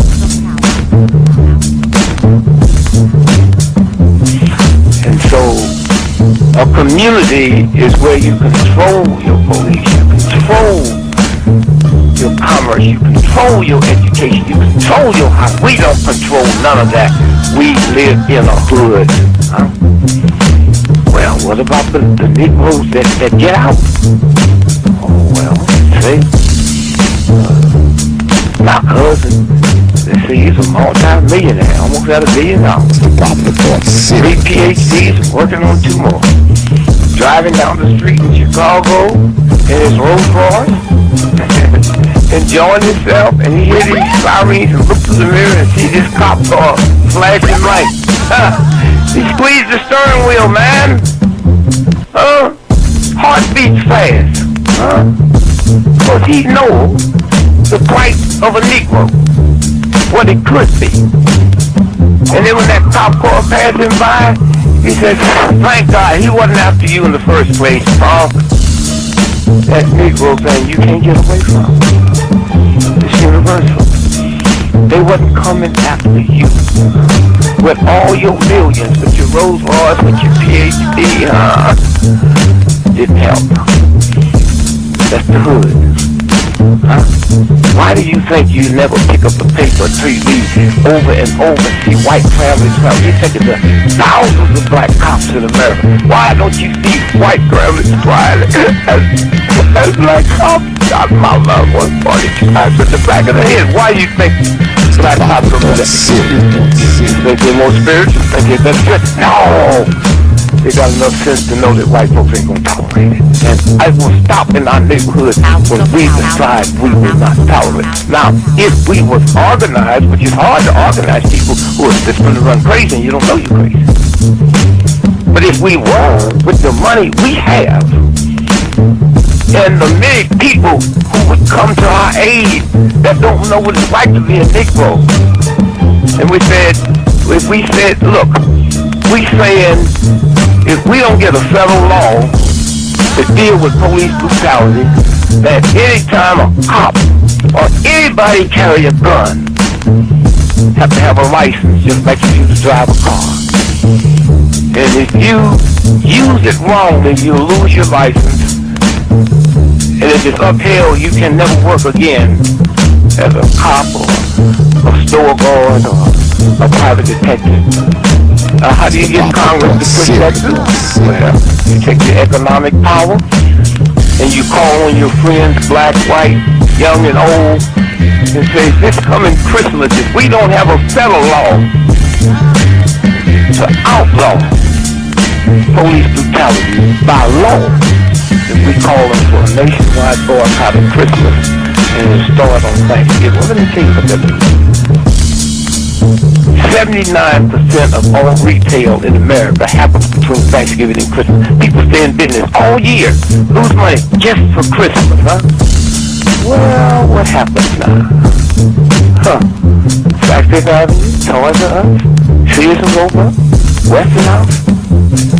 They will get the bill, and all they got to do is make one phone call and say, Harry, that's the senator, I want that bill pushed through in 3 days. Okay, it's an economic thing.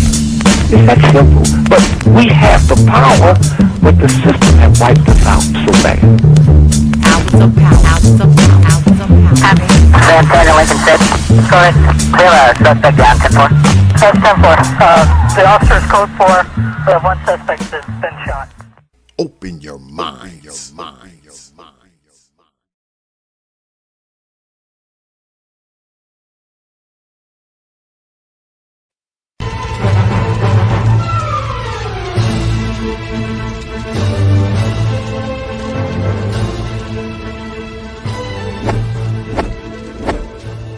Only from T.P.O.T. Media. Open your mind.